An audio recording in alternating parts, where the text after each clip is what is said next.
เวจอมอออีโลอาสะและไกเปวิทัปปะตองาฮือนิมาลูจาวิโยงาฮือมีเวออีโลแลมีจอมอเวอปาโลเกโลมุนอมาโคโลโกอิเปวิโยงาฮือเตกาเลเลกางาฮือมีจอมออีโลทะหะเวอโคโลยอทะคาทากะดอนอเชตุโยงาออโตแลละหูชอเจเวอตาละหูคอเป้าเสมานาคาโบเพวิโย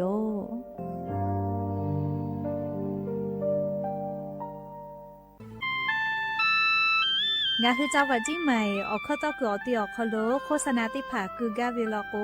จ้าดาลาเพวิโยอลโก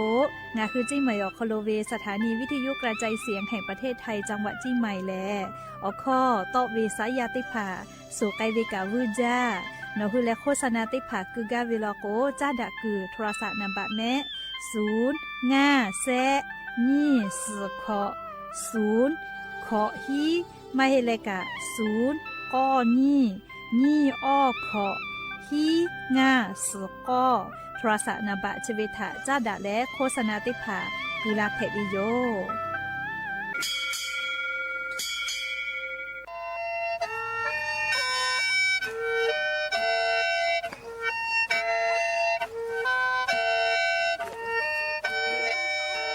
หะเวอวิยเนียละหุยาติกาเลเลทาตาอุยอยาเวออคโลละเซจ้าเลอรายกาอบดาจาอคโลหะยูลาวิโยแมนอคือกากาเชเวอคตอคือเชแลจี้ใหม่ขอยาลอยาอคตอคือออตีสถานีวิทยุกระจายเสียงแห่งประเทศไทยจังหวัดเชียงใหม่ AM ติฮิโอฮาสจิคกิโลเฮิรตซ์ติไลปือตาเลนพอติพอ Facebook Fanpage สวทเชียงใหม่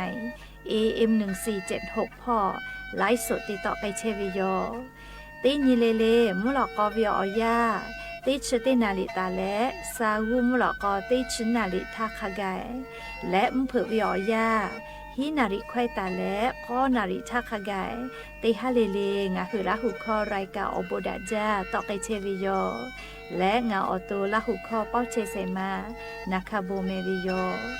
งาคือละหุยาติกาเลเลกาลาหูคอพอนาเลออาชุยอลาหูชอเจทะติแกโอกาปิดาเกเพวิโย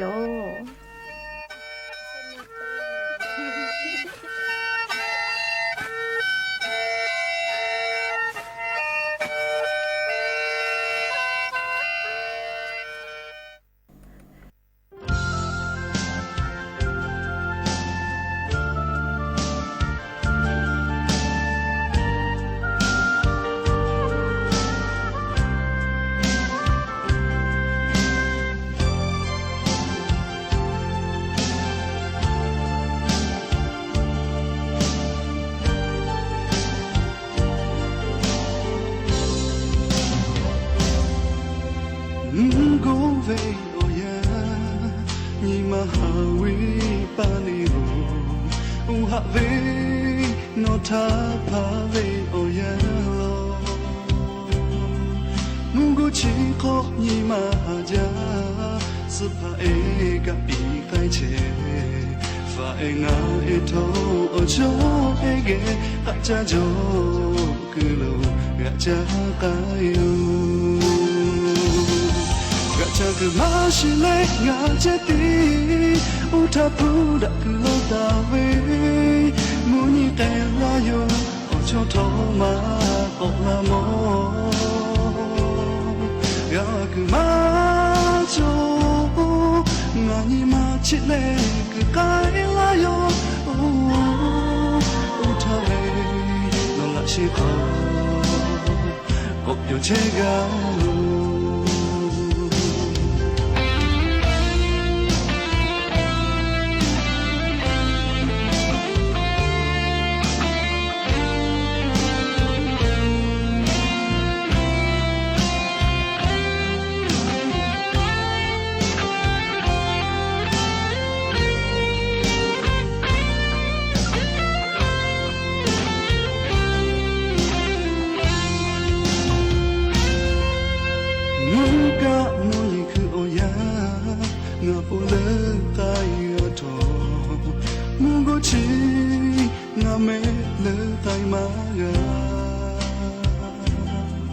ငါအဖို့ကိုတော့နောင်ကြနေငုံကိုပဲချီမကြောစကား我就爱我的歌，第二个路，却不能到桥来。越这个马是来，越这地，乌塔普的个老大位，努力爱了哟，我错头马过了么？我个马就，我你马起来个开了哟，哦，乌塔位，我是好，我有钱个。个这个马是来我这地，乌塔普的老大位，努力对那用，我错头马过了么？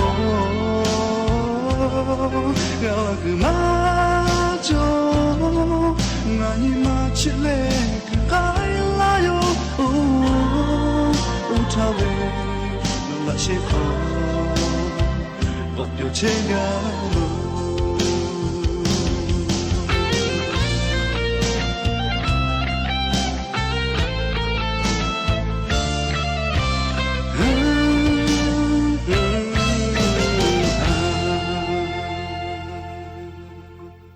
อบดัจจาวิโยอยากไปหาติปอทอกาดัจจาวิโอยาชอขลงะคือติปอกกะมีลาแล้วชะเป้าปาโลเชตาวิโอวิโอนี่ราหุยาติภาเกอติแกไรกาอบดัจจาขลงะคือกะผู้กะมอนดะแลออคอกะกอกะดักเชเวทปะตอ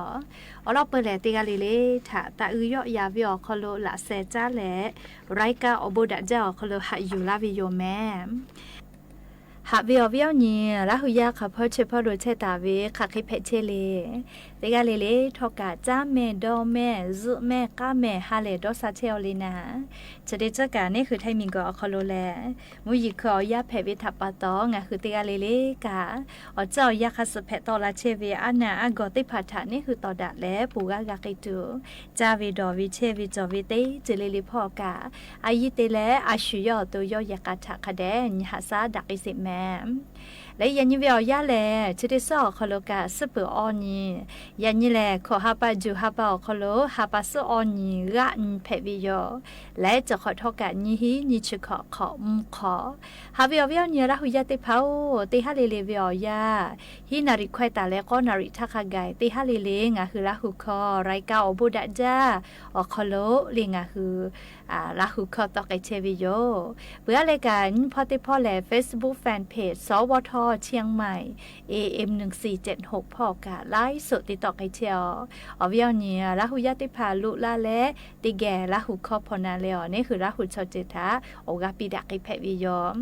และอย่าเพิ่งหาวิวยาวคอโลทอกะยูเวลาตาเวซาตาอลอติพาไลรอยูเวลาตาวิโยแม่จะได้คืออลอเปิดติลองะคือติแกยูเวลาแลออกมาดักไอตุเวแลยานี่งะคือเหมียวคอโลแพกไอเชเวอเจ้ายามุชามุยิมุกะมุหอพอจาดาวิซาตาอลอติพายูเวลาแลลิงะคืออวิวเนี่ยละหุยาติพาเกอติแกกาดะเจดักไอตุโยแม่จุยจอปากรมมุตุนิยมวิทยาพ่ออยู่คือฉันแต่นี่แหละอลอซาตาติพาปิกาลาตาเวงาคือไทมิกอคอโลจะได้สเวียยายันตาแลฮาปัสกอนยคากายไลกาไลติอคอโลติปอมุยกอกอลาและลามาไกตุโยเจติกาติติลอกกามุยกาลามาจาไกตุโยเจแม่งาคือไทมุเมียวนะติต่อพ่อขอ10%ตาเลสุด10%คากายแต่กาตาวิเจจะดับปะตอเลียวเหนียวยาชเวียคอโลงาคือติกาเลเลกามีพ่อวิซาตาพอนาเลเลกูเฮกูฟาตะแม่ละจะละฮะเพตอลาเวกูลูฮาลูเพเฮปุขออีกาลูลูละเลมีปะเวมีกูยอจิลาเวชริพาทะกูเฮและฟาตะแม่เลอลอโกงาคือไทมิงก็คอโลจะขอเวียยาแลมุยิกาละโกลาจาเจแม่เลียมาละก็มาละมุชัดเสเลยโหจะเวเตขอเพวิโยเรียกก็งาคือเตกาลิลิกาจะได้เจแลเลียซาตากะคาเดพอหะอยู่และเชซาจอซาปุตุออกาซาจอตุอปูกะอาชุยอตุทะคาเดนหาซะแม่และยันยิเวียาวคอโลกาลิงาคือยิเวตยาทาลิงาคือไทมิงก็คอโลกามุยิขอยาลุลาปุวิทัปปะตอก็ตุจาเวเลียซาติตาเลฟะเจแม่เลียชุดิคือเวียปุจากอปูลาเวไครัว อานานาพืออานาฝาจานาจะได้พาถาสติตาเลยฝาเจลีจะได้คือเวียยาเบื่อเลยกาลีจะเยลูอานาติพาทอกากาเทกอลาเลเป็นดักไอเชลจิแม่ลีคเตเลอานาคูวิกะเป็นดักไอเชวิโยลีอยากเข้าอจะได้พาคู่กะงาคือกาฝาตาจอวิเลลีจะได้คือแฮปุแฮคอลุมวอจาวิสติเตแม่อลโกลีปุลาตาเวติสอคอลุมเมฮอซอพอกะฮอขับปัญญาเจมวอจาเลมต่อเลเซเวเลมชกะจ้าเพวิมกะจอเลเลจามาเพวิออตอมาเฮจาวิมติภากะจอวิโยเลเคกงาคือจ้าจอวิมทาชุเลมาชอมือวิมาโกเลไม่เลกะมาจ้าจอวิมติภาลกุกะตาจ้าแม่ลิมต่อวิเชเลชอสลอลอจอวิแม่แต่ก็แลลิงอะคืออวิอเนี่ยละหุยติพัทธะเชซาจอซาพอจ้าดาวิเลให้เพื่อให้คลุมก็จ้าวาตูอ้อใจวิกะคาเดเตเลชดิคือวิอยาก็ตูวิแม่เลให้เพื่อให้คลุวาตูอ้อใจวิกะวือมากก็เมจ้าลาติพาผัวลาลาเวเลให้กติกาลิกะสติตาเลฝาแต่ก็แล้วอลอซาตาชดิพาอยู่เวลาแล้วจะเขชลาวิโยแม่ก็จะเลยอายุจะเวเลยจุดที่คืองาหือละหุยากากาเทกากะนาลุลาเชเวเลบัตรสวัสดิการแห่งรัฐเลยอปีออสเลยค่ะเคกาติลงทะเบียนตัวเวเลติคือก็เออปีติโมติชติตัวมาลูก็เวเลติคือก็เออปีติโมกะก็ลงทะเบียนละก็เวเลลูค่ะเคกาเพชรวิกาโมเวเลี้ยววิหารเนี่ยแล้วยาติเผาเรียกก็ยาปื้อหักกังซาตาคาเดก็อยู่เวลาแรงคือแล้วยาติพัทธะโทมาลักไอตุโยแม่งาคือไทยมีกอคโลเลบัตรสวัสดิการแห่งรัฐเลจะขอเป้าชอนิโมเปตาวิโยอลอเตโมแล้วก็อปีเตโมเจจะได้คือบัตรสวัสดิการแห่งรัฐกาจาเชเวเตโมนะก็เพื่อเลนิโมเตโมแล้วก็อสเตโมบัตรสวัสดิการแห่งรัฐมาจ่อเวเลเตโมเจเฮก็เลอปีเตโมแล้วกว่าสาลีอปีเตโมลงทะเบียนวิแม่เลค่ะเคกาติลงทะเบียนวิเลไลกานาลุลาวิคาบิโยเลซาตากางากะเป้าปืกะเป้าวิแม่ลีหอวิหเนี่ยละหุยาติเผาจะดาปตอคาเดก่อนหน้าเลบัตรสวัสดิการแห่งรัฐจอตาวิอปีเตโมแลยะนี้เลอลอปตินเพวิโยเลหาปัสออนตาแลเลนี้ชเตนี้ขอหาปาวิอยาชอคโลบัตรสวัสดิการแห่งรัฐเลชดิคือกาตาวิอปีเตโมลงทะเบียนเลกายืนยันตัวตนวิเจเลลงทะเบียนเลยก็ยืนยันตัววิจิแม่ฮาปัสออนตาเลนี้ชเตนี้ขอฮาปาวิออนยาชอคโลเจเลอวิออนเนี่ยละหุยาบัตรสวัสดิการแห่งรัฐจอตาวิชอติผาเลออนยาชเวอคโลเลหะใจยืนยันตัวโตแม่เลลงทะเบียนเลยก็ยืนยันตัววิโยเฮก็ชดิคือเลลงทะเบียนแล้วยืนยันตัวตุเวอาจุยารัฐบาลเลข้าเปิงงาค่ารู้พอลาวิโยอลอติค่าแหล่ลิโทรศัพท์มือถือออกคอโลติแพวิลิชกานี่คือจอตาเวแอปเป๋าตังออกคอโลเลลงทะเบียนเลยยืนยันตัวตนแพวิเจเพื่ออะไรนี่พอติพอเราก็แอปทางรัฐเลออกคอโลกาลงทะเบียนเลยยืนยันตัวตนแพวิโยและเซพอติพอเราก็เลเว็บไซต์โครงการบัตรสวัสดิการแห่งรัฐออกคอโลเลงาคือ Google พอเตลุยแล้วลงทะเบียนแล้วยืนยันตัวตนแพวิโยเลเปือหลอกโอออกคาเตคาแลธนาคารกรุงไทยตู้ ATM วุฒลงทะเบียนและยืนยันตัวตนแพวิเจและงาคาเตคาลอกโอธนาคารอาจุยารัฐบาลจ้าดาตาวิงาธนาคารจิแม่อลอติธนาคารแลธนาคารออมสินกรุงไทยจิแมลี่ทกสทอสธนาคารอิสลามจีธนาคารเชิงเก่าคโลลีโนคือไกและจะลงทะเบียนแล้วยืนยันตัวตนแพวิโยธนาคารลอกวสนากติเวเลใส่ขอเวห้างขอวิมาเฮเวธนาคารลอกวมุซอฮีนาริควายตาและมุเผือเป่าแซนาริควายทาลอกหูวิโยอยากคาบิซีโลตาเซนทางอคโลลอกวนาลิมเผือคอนาริขกายพอวิโยเรียกกงาคือละหุยาโทรศัพท์มือถือออกคโลแอปเป๋าตังมาก็เลแอปทางรัฐมาจอไม่กาเลโทรศัพท์มือถือสมาร์ทโฟนมาจอเลอินเทอร์เน็ตมาเกกาเวลอกวนาลีธนาคารตู้ ATM วุฒเลกรุงไทยวิวุฒกาจะลงทะ ะเบียนเลยยืนยันตัวแพวิโยไม่เลยกับธนาคารไกแพวิโยเรียกก็งาคืออปีติโมเลชได้คือกาจ้าเชเวโนคือแล้วมาลงทะเบียนเลยมายืนยันตัวตนเวลาโกรู้สึกพ่อมาเกาะจ้ากาเกจิแม่เราก็จะได้ปออาจุยารัฐบาลงาคือบัตรสวัสดิการแห่งรัฐกาตาวิติพัฒะชิญเตอินตุโยเจเลปุลาวิอยางาขอเคกาวิโยบัตรสวัสดิการแห่งรัฐดอกคโลมาเกาะชิญเตอินิลาเวเฮกว่าจะได้ปอวิอยาแลกาตาวิขับวิทาลีลงทะเบียนเลยยืนยันตัวตนจะแล้วเจ้าหน้าที่กระทรวงกลางขับพ่อหาเวอแต่เวลาไม่แลมาหายเวหาเวเตลาแล้วบัตรสวัสดิการแห่งรัฐอยู่ตาวิชอติผาลาลิชติผาขับเปอยู่คือราชาญิเตญิไกตุโยเจเรียกว่าจะขอนี้หิงาหาขอชก็ขอคโลโครงการบัตรสวัสดิการแห่งรัฐดอกคโลเรียกคาติผาแต่วิกาเฮจาเมลิจะขอเป้าเลยคือว่าไลกาลอกว่ามากาวิกาจตุโยเลยไลกาลอกว่าก็จะเลกาเกตุกะจอตุโยเรียกกองคือลงทะเบียนแล้วยืนยันตัวตาวิชอติดสุนิสหปัทลกกามากาเวเลพามาภาวิติภาเช่นเพวิเจเรียกกองยอยาชอคโลอายุจาเวนาเลอปิเตโมมาลงทะเบียนเลยมายืนยันตัวลกเลอสติปุบะสวัสดิการแห่งรัฐที่ฮัปาอกูฮัปาทาตาปิไกตุเวียมากาลาวิเม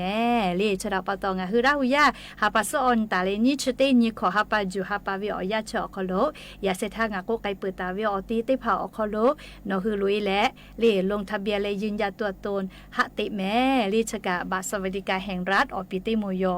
ก็เพื่อแล้วสติโมลกกะเลฮัปาสอนตาเลนิชเตนิขอฮัปาจูฮัปาวิอยาชอคโลเจ้าหน้าที่ติผานอคือเกอลาและข้อมูลติผาจาก็ลาตุโยเจสติโมลกติชติตุมาโลเจนี่คืออตัวเลอาจุยารัฐบาลกติปาอเมโกและกระทรวงกลางคาพ่อปีไกตุโยเจใครเตเลอนอเลอเรีบาสวัสดิการแห่งรัฐจะขอนี้งาหาขอเชก็ขอคโลเตตาวิอเลียวค่าสเกียวิลโกติชสุนีขอหาปาทาติชสุนีสหปาทาเมลิขอปาเมติชสุนีสหปาทากามากาผามาผาวิติผาสิเพวิเจใครเตอเลอสกอตากาไกตุเวฮิหาปาอกูหาปาคโลตากาไกตุโยเจเลขกว่าบาสวัสดิการแห่งรัฐเลอปิติโมเลอสติโมปืดาจาโลเมอปิติโมลโกเนคือค่านี่คือตัวลงทะเบียนเลยการยืนยันตัววิเจเลอสติโมลกว่านะเลอสเตโมลกว่าติชติตุมาหลุมมีเจ้าหน้าที่กติปฏิภาลาและอยู่หุข้อมูลว่าไกตุโยเจเฮกว่าทูมาลากาวิโยเลจะขอยี่หิงาหาขอชก็ขอคโลบัตรสวัสดิการแห่งรัฐอคโลเลมากาเพเวค่ะเคกาจอเวน่าเลยอยู่เวลาตาวิโยเรียกกว่า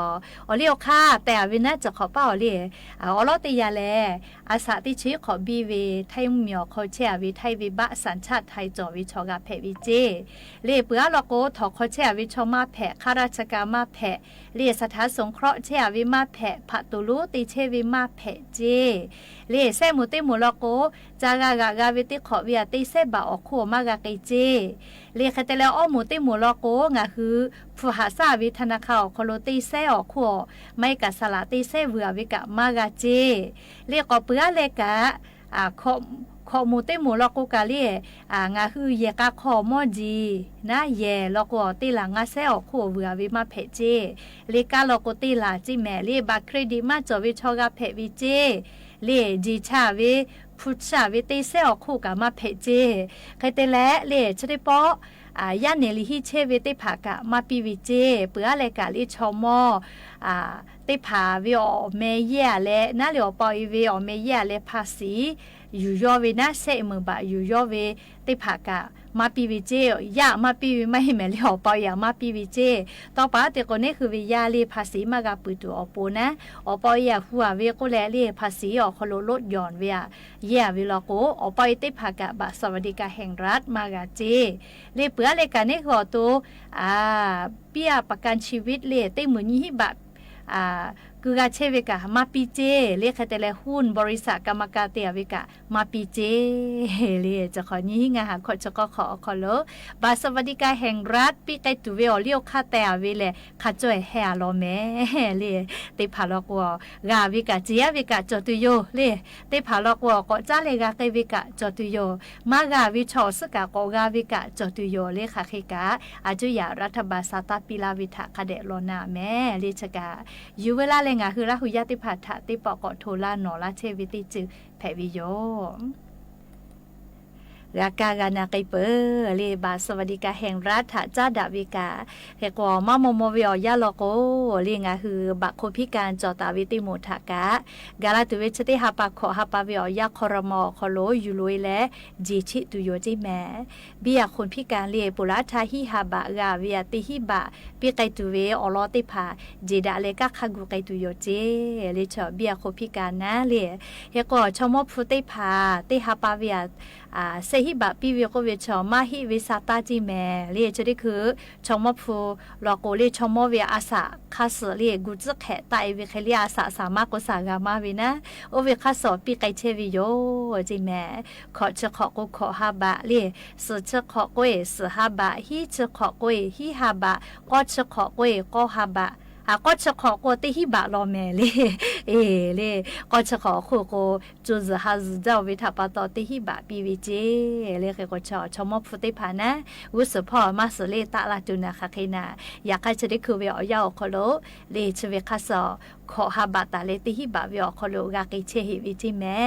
จะเบิดเลซาตาออแต่วิกะเปะมาฮิวิกะเปะเลก็งาคือซาตาพอหาอยู่วิกะกาลึหาอยู่ปื้อวิแม่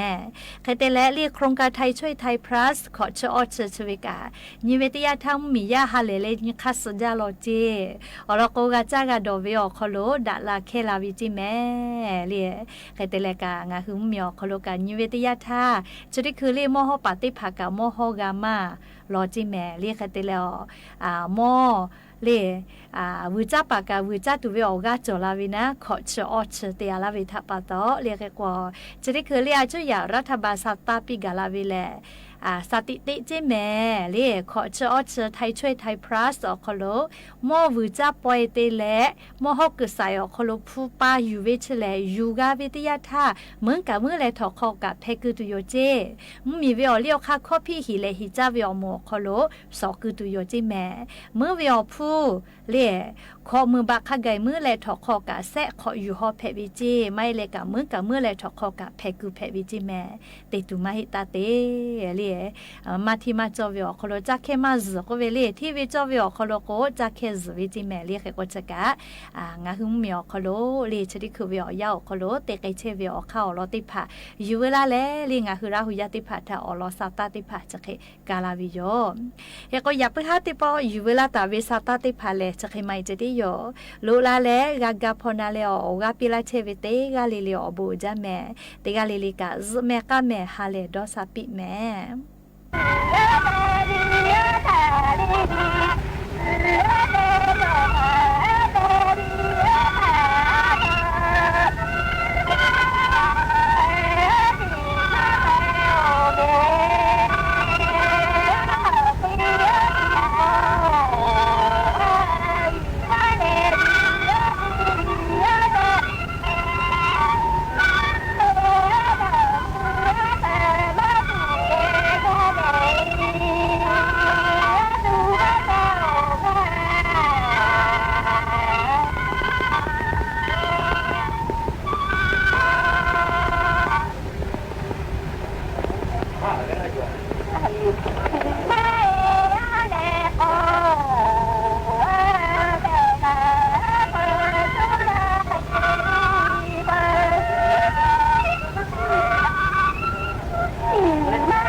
เป้าเว้ยอ่ะ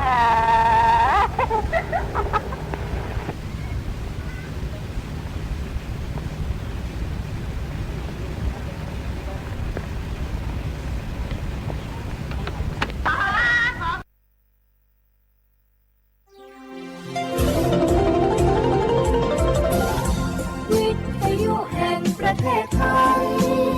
ให้ความรู้คู่ความสุข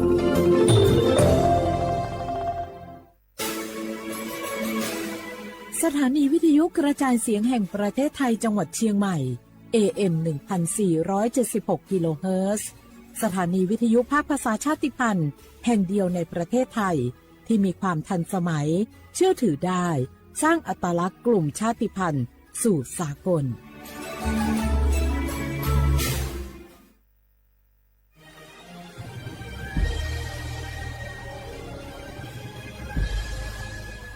เกิดเป็นคนไทยเติบโตบนผืนแผ่นดินไทยจงภูมิใจในความเป็นไทยชาติไทยเรานั้นนับเป็นชาติที่มีความเป็นมาเก่า 9 เวลา 18 นาฬิกาเป็นต้นไปณห้องออดิทอเรียมอาคารปฏิบัติการสื่อใหม่สถานีวิทยุกระจายเสียงแห่งประเทศไทยถนนวิภาวดีรังสิตดินแดงติดต่อเข้าชมโดยไม่เสียค่าใช้จ่ายได้ที่ Facebook ถนนดนตรีเรายังเป็นนักเดินทาง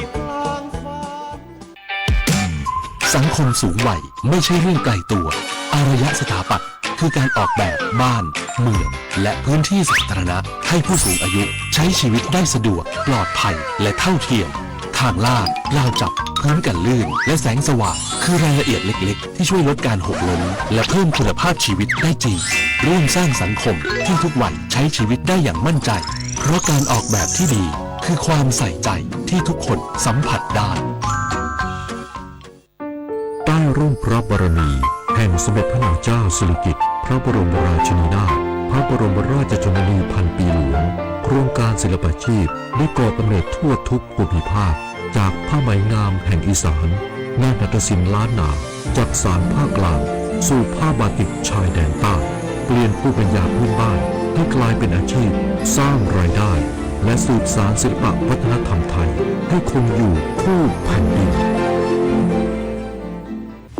เมื่อโลกเปลี่ยนคนต้องปรับทักษะใหม่ที่เป็นกุญแจสู่อนาคตโลกเปลี่ยนเร็วขนาดนี้เราจะตามทันไหมนะทันสิแค่ไม่หยุดเรียนรู้เพิ่มทักษะใหม่ใช้เทคโนโลยีให้เป็น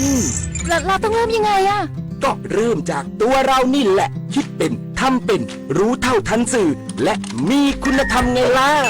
พัฒนาคนไทยให้ก้าวทันโลกยุคใหม่ใส่ใจเรียนรู้สู่อนาคตที่ยั่งยืนรัฐบาลจัดงานสโมสรสันนิบาตเฉลิมพระเกียรติเนื่องในโอกาสพระราชพิธีมหามงคลเฉลิมพระชนมพรรษา4 รอบสมเด็จพระนางเจ้าพระบรมราชินี3 มิถุนายน 2569นายอนุทินชาญวิรากูลนายกรัฐมนตรีและรัฐมนตรีว่าการกระทรวงมหาดไทยพร้อมด้วยนางธนนนท์ชาญวิรากูลประธานกรรมการคู่สมรสคณะรัฐมนตรีและที่ปรึกษากิตติมศักดิ์สมาคมแม่บ้านมหาดไทยเป็นประธานงานสโมสรสันนิบาตเฉลิมพระเกียรติเนื่องในโอกาสพระราชพิธีมหามงคลเฉลิมพระชนมพรรษา4 รอบสมเด็จพระนางเจ้าพระบรมราชินี3 มิถุนายน 2569โดยมีประธานองค์กรตามรัฐธรรมนูญองคมนตรีอดีตนายกรัฐมนตรีคณะรัฐมนตรีสมาชิกรัฐสภาหัวหน้าส่วนราชการตุลาการทหารตำรวจคณะทูตานุทูตกงสุลหัวหน้าองค์กรระหว่างประเทศและภาคีเครือข่ายทุกภาคส่วนพร้อมคู่สมรสเข้าร่วมณตึกสันติไมตรีทำเนียบรัฐบาลโดยเมื่อนายกรัฐมนตรีและคู่สมรสได้นำผู้เข้าร่วมพิธีถวายธูปเทียนแพหน้าพระฉายาลักษณ์สมเด็จพระนางเจ้าพระบรมราชินีแล้วกล่าวกราบบังคมทูลถวายพระพรชัยมงคลจากนั้นวงดุริยางค์สากลกรมศิลปากรบรรเลงเพลงสรรเสริญพระบารมีจากนั้นนายกรัฐมนตรีนำคณะผู้ร่วมงานกล่าวทรงพระเจริญ3 ครั้งและดื่มถวายพระพรพร้อมรับชมการแสดงรำเฉลิมพระเกียรติชุดฉุยฉายถวายพระพรและรับฟังการบรรเลงเพลงสดุดีจอมราชาในโอกาสนี้นายกรัฐมนตรีได้เป็นผู้นำขับร้องเพลงดังกล่าวอีกด้วยสภาอุตสาหกรรมแห่งประเทศไทยจัดตั้ง8 คลัสเตอร์ขับเคลื่อนเศรษฐกิจกลุ่มอุตสาหกรรมเป้าหมายและรองรับความท้าทายรอบด้านนางพิมพ์ใจลืออิสระนุกูลประธานสภาอุตสาหกรรมแห่งประเทศไทยหรือสอท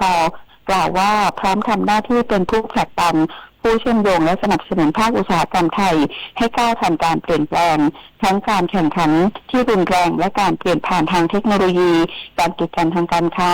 ต้นทุนพลังงานรวมถึงแรงกดดันด้านสิ่งแวดล้อมและมาตรฐานความยั่งยืนจากทั่วโลกสท.พร้อมเดินหน้าขับเคลื่อนภาคอุตสาหกรรมไทยผ่านกลยุทธ์ใหม่ประกาศจัดตั้ง8คลัสเตอร์หลักเพื่อรองรับการเติบโตทางเศรษฐกิจกลุ่มอุตสาหกรรมเป้าหมายที่สำคัญได้แก่กลุ่มอุตสาหกรรมอาหารและผลิตภัณฑ์ฟิวเจอร์ฟู้ดกลุ่มแฟชั่นและไลฟ์สไตล์กลุ่มผลิตภัณฑ์สุขภาพและความงามกลุ่มวิศวกรรมเครื่องจักรสนับสนุนการผลิตกลุ่มยานยนต์แห่งอนาคตกลุ่มปิโตรเคมีกลุ่มวัสดุก่อสร้างและกลุ่ม New Growth Engine ด้านอุตสาหกรรมขนส่งทางรางทั้ง8คลัสเตอร์นี้ไม่เพียงแต่มุ่งเน้นการส่งเสริมศักยภาพในแต่ละด้านเท่านั้นแต่ยังเป็นการรับมือกับความท้าทายรอบด้านทั้งเรื่องความผันผวนของสภาพอากาศมาตรฐานสิ่งแวดล้อมกฎระเบียบทางการค้าไปจนถึงการแข่งขันจากสินค้านำเข้าเพื่อยกระดับขีดความสามารถของภาคอุตสาหกรรมไทยให้ก้าวทันต่อการเปลี่ยนแปลงของโลกนพศรแก้วคำรายงานเจ้าหน้าที่ชุดค้นหาพบนักท่องเที่ยวหลงป่าในเขตรักษาพันธุ์สัตว์ป่าเขาบรรทัดเสียชีวิตแล้วอยู่ระหว่างนำร่างผู้เสียชีวิตลงมานายอัฏฐพลเจริญชันษาอธิบดีกรมอุทยานแห่งชาติสัตว์ป่าและพันธุ์พืชกล่าวถึงความคืบหน้ากรณีนักท่องเที่ยวหลงป่าในเส้นทางศึกษาธรรมชาติเขา7 ยอดในพื้นที่เขตรักษาพันธุ์สัตว์ป่าเขาบรรทัดจังหวัดตรังวันที่4ของการช่วยเหลือว่าได้รับรายงานทางโทรศัพท์จากนายธนสารจันทราโชติหัวหน้าเขตรักษาพันธุ์สัตว์ป่าเขาบรรทัดพบนักท่องเที่ยวหลงป่าเสียชีวิตแล้วบริเวณด้านเหนือของน้ำตกโตนเตะเบื้องต้นสันนิษฐานผู้เสียชีวิตเดินลงมาตามน้ำตกแล้วลื่นถลายพลัดตกลงมาขณะนี้เจ้าหน้าที่ได้ใช้เชือกผูกไว้เพื่อไม่ให้ไหลลื่นตกลงมาตามน้ำพร้อมจัดทีมเจ้าหน้าที่ขึ้นไปข้างบนเพื่อนำร่างผู้เสียชีวิตลงมาในวันนี้โดยต้องใช้เวลาเดินเท้าขึ้นไปอีกประมาณ 3-4 ชั่วโมงติยาพันยางเทียนรายงานปิดไฟปิดแอร์เมื่อไม่ใช้ช่วยประหยัดค่าไฟลดการใช้พลังงานจบข่าวอานนท์นันตะสุคนอ่านรับฟังข่าวครั้งต่อไปเวลา 22:00 น.ติดตามข่าวที่นำเสนอไปแล้วได้ที่ www.thainews.prd.go.th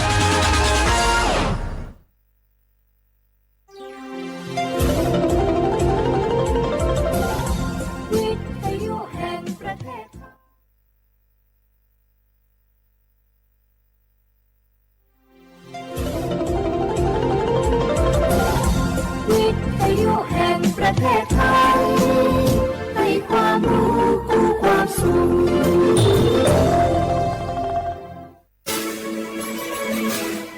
สถานีวิทยุกระจายเสียงแห่งประเทศไทยจังหวัดเชียงใหม่ AM 1476 กิโลเฮิรตซ์สถานีวิทยุภาคภาษาชาติพันธุ์แห่งเดียวในประเทศไทยที่มีความทันสมัยเชื่อถือได้สร้างอัตลักษณ์กลุ่มชาติพันธุ์สู่สากล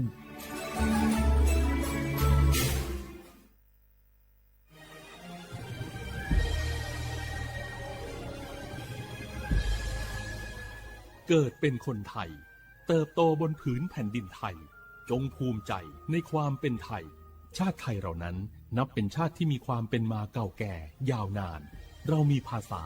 วัฒนธรรมและมีสิ่งต่างๆที่เป็นเอกลักษณ์ให้เราได้ภาคภูมิใจในความเป็นคนไทย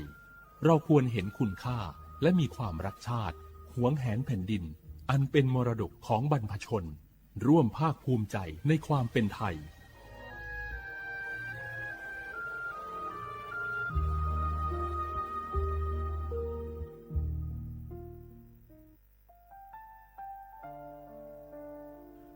อาเดือไทยมิขอสมภาอามาสมเด็จพระนางเจ้าสิริกิติ์พระบรมราชินีนาถพระบรมราชชนนีพันปีหลวงควยตาโอดาเลียกาชายันดาชอเนมาอายออามามิขอเปียวเนไทยมิขอกะดูอาคาชอเจอกะดูเงเกเนลาหมายแอจิเชนีถามิเนนืมาหลักเวมาเงเลเชญญาเธอมิเนอาดิมาโยหานาลูอายองเนเกเนโยเยบอเนมาอีนอ อายอมาโดอาดืเนโอเอียเนอุควตาโอดาเลมิเนนืมาหน่วยสาวเนวอจอจอยเรญาอาดืมาโยอานาลูอายองนืมาละเพอยอจอนาลูเนือเกอเนยอเยบอชอเนมางามาอาขาวชอเจโยอานาลู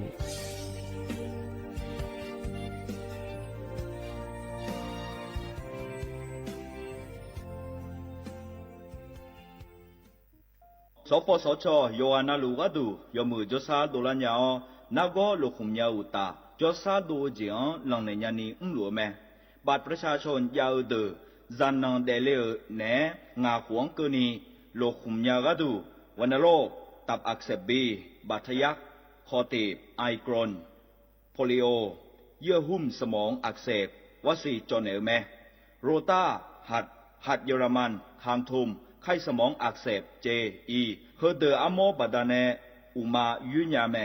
สิญญาเจมอนาสปสชติซุ่มจำยอสปสชเขตหนึ่งเชียงใหม่นากาจำยองาซุ่มญีเยงาซุ่มงาปโยดามโอเดนากาตีโกจำยอนึมานาโกนาลูเดนากาติซุ่มญีซุ่มโยกานาลูกาดูเมเด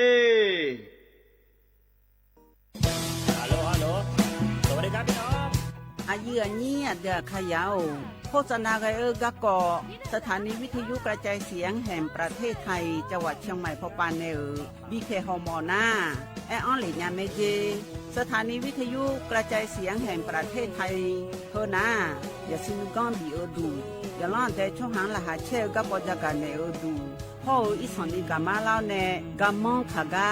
กาอีกุญญายีเนียวโฆษณาบีเกหมอญาแลนึงมาอ้อนา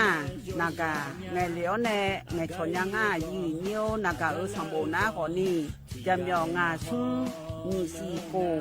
จำยอโกแย่และงาเดใจที่โบนาก่อนนี้จำยอเวนีโก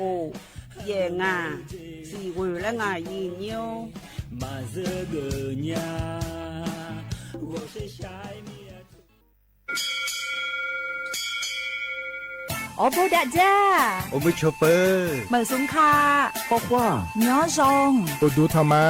สถานีวิทยุภาษาชาติพันธุ์แห่งเดียวในประเทศไทยทันสมัยเชื่อถือได้แล้วพบกันที่สวทเชียงใหม่ AM 1476 กิโลเฮิรตซ์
阿迪扎尼，提普马真烈。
อุจิพออุดุธรรมะเด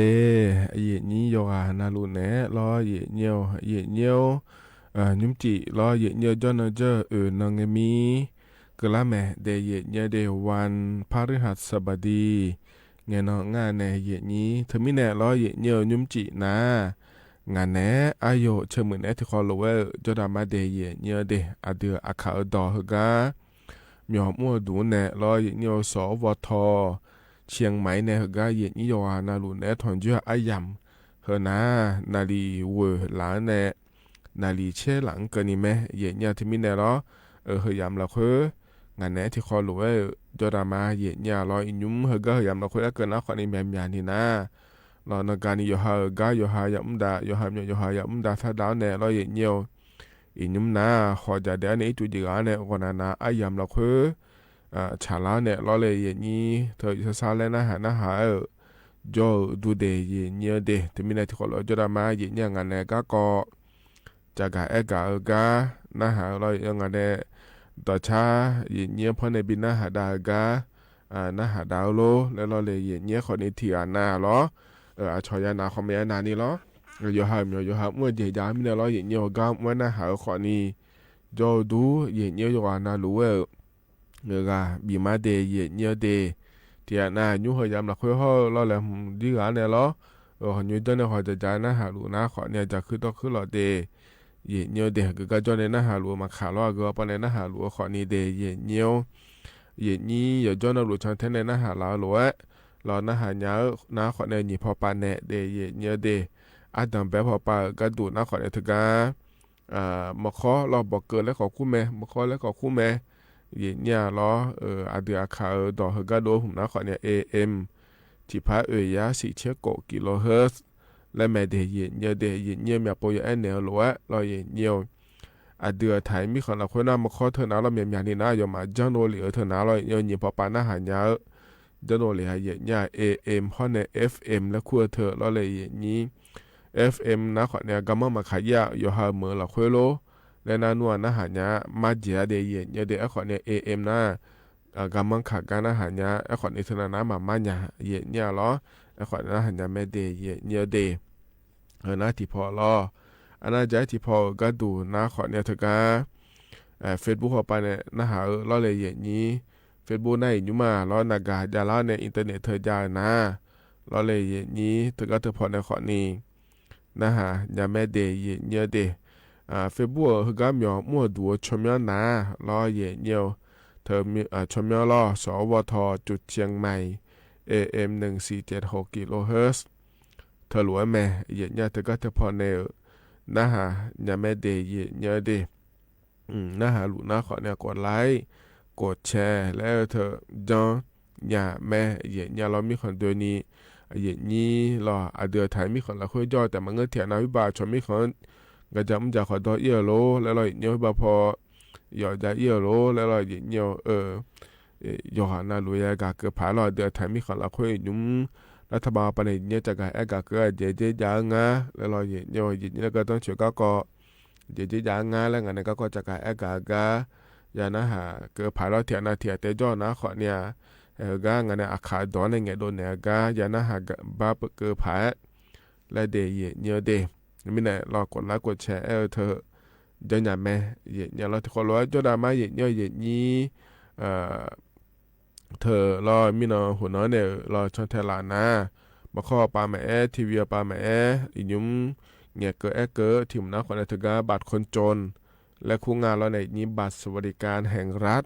และคู่เธอเราเหี่ยวชมย้อบีดองพามาเดแล้วงานเถียเนี่ยมานี่นะชมย้อดองพาแล้วขอมาง่ายเหี่ยเนี่ยเหรอเธอการยืนยันตัวตนและก็งานเถียเนี่ยเฮก็เฮโปขอเนี่ยงานเกิดโปมาเดแล้วยอมอันจ่ายเยอะงานเถียเนี่ยเดเธอมีเนี่ยรอเหี่ยจะละไงเหี่ยเนี่ยหอยากาดูเหี่ยเนี่ยยืมมีดอขอเนี่ยอยากจะกะกาเกินเนี่ยดูเดเหี่ยเดเธอมีเนี่ยรอที่นายุ่มจีห่อยาเก่าเนี่ยมายานะหาเดอจ่อนะขอเนี่ยบัตรคนจนรออย่างเนี่ยบัตรสวัสดิการแห่งรัฐและขั้วเธอรัฐบาลป่ารอชมยบิดอ้อเกยยามเราคุยบิดอ้องาเยอะๆยากระดูงาสัวยายาพางาสัวมายาพาแกงาอาคาโนงาที่โปพัจกาเอกาดันเนี่ยเดเยเนี่ยเดเธอมีเนี่ยรออย่างเหมือนชันแทนเนี่ย นะฮะเดช่วงอันนี้เนี่ยรู้แล้วเยอะเฟซบุ๊กปันเนี่ยนะฮะรู้นะขอเนี่ยกดไลค์กดแชร์เธอเดินเนี่ยยังไม่ได้เยอะเดียวกันนะรู้ยากาเกิดผารอเยอะกันเนี่ยนะเยอะอันนั้นจะไม่จะกาแต่เนี่ยมาได้เยอะเด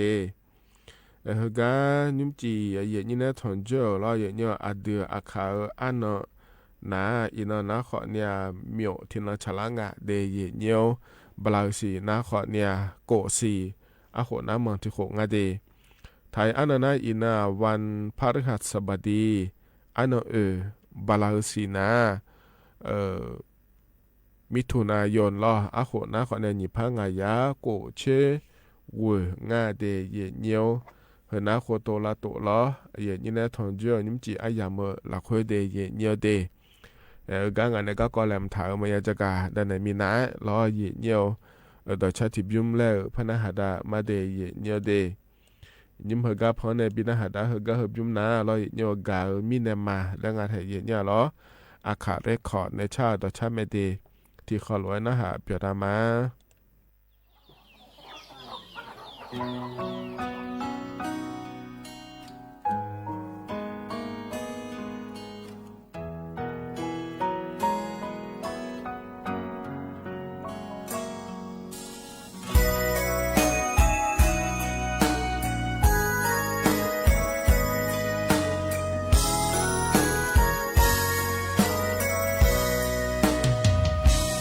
กามิเนอันนี้สีดงบีจีเลมากานุมอันนี้โดเนมาจอเลกามิเนอานาพายาสากอมากุมาอันนี้ดงกามิเนอาโด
do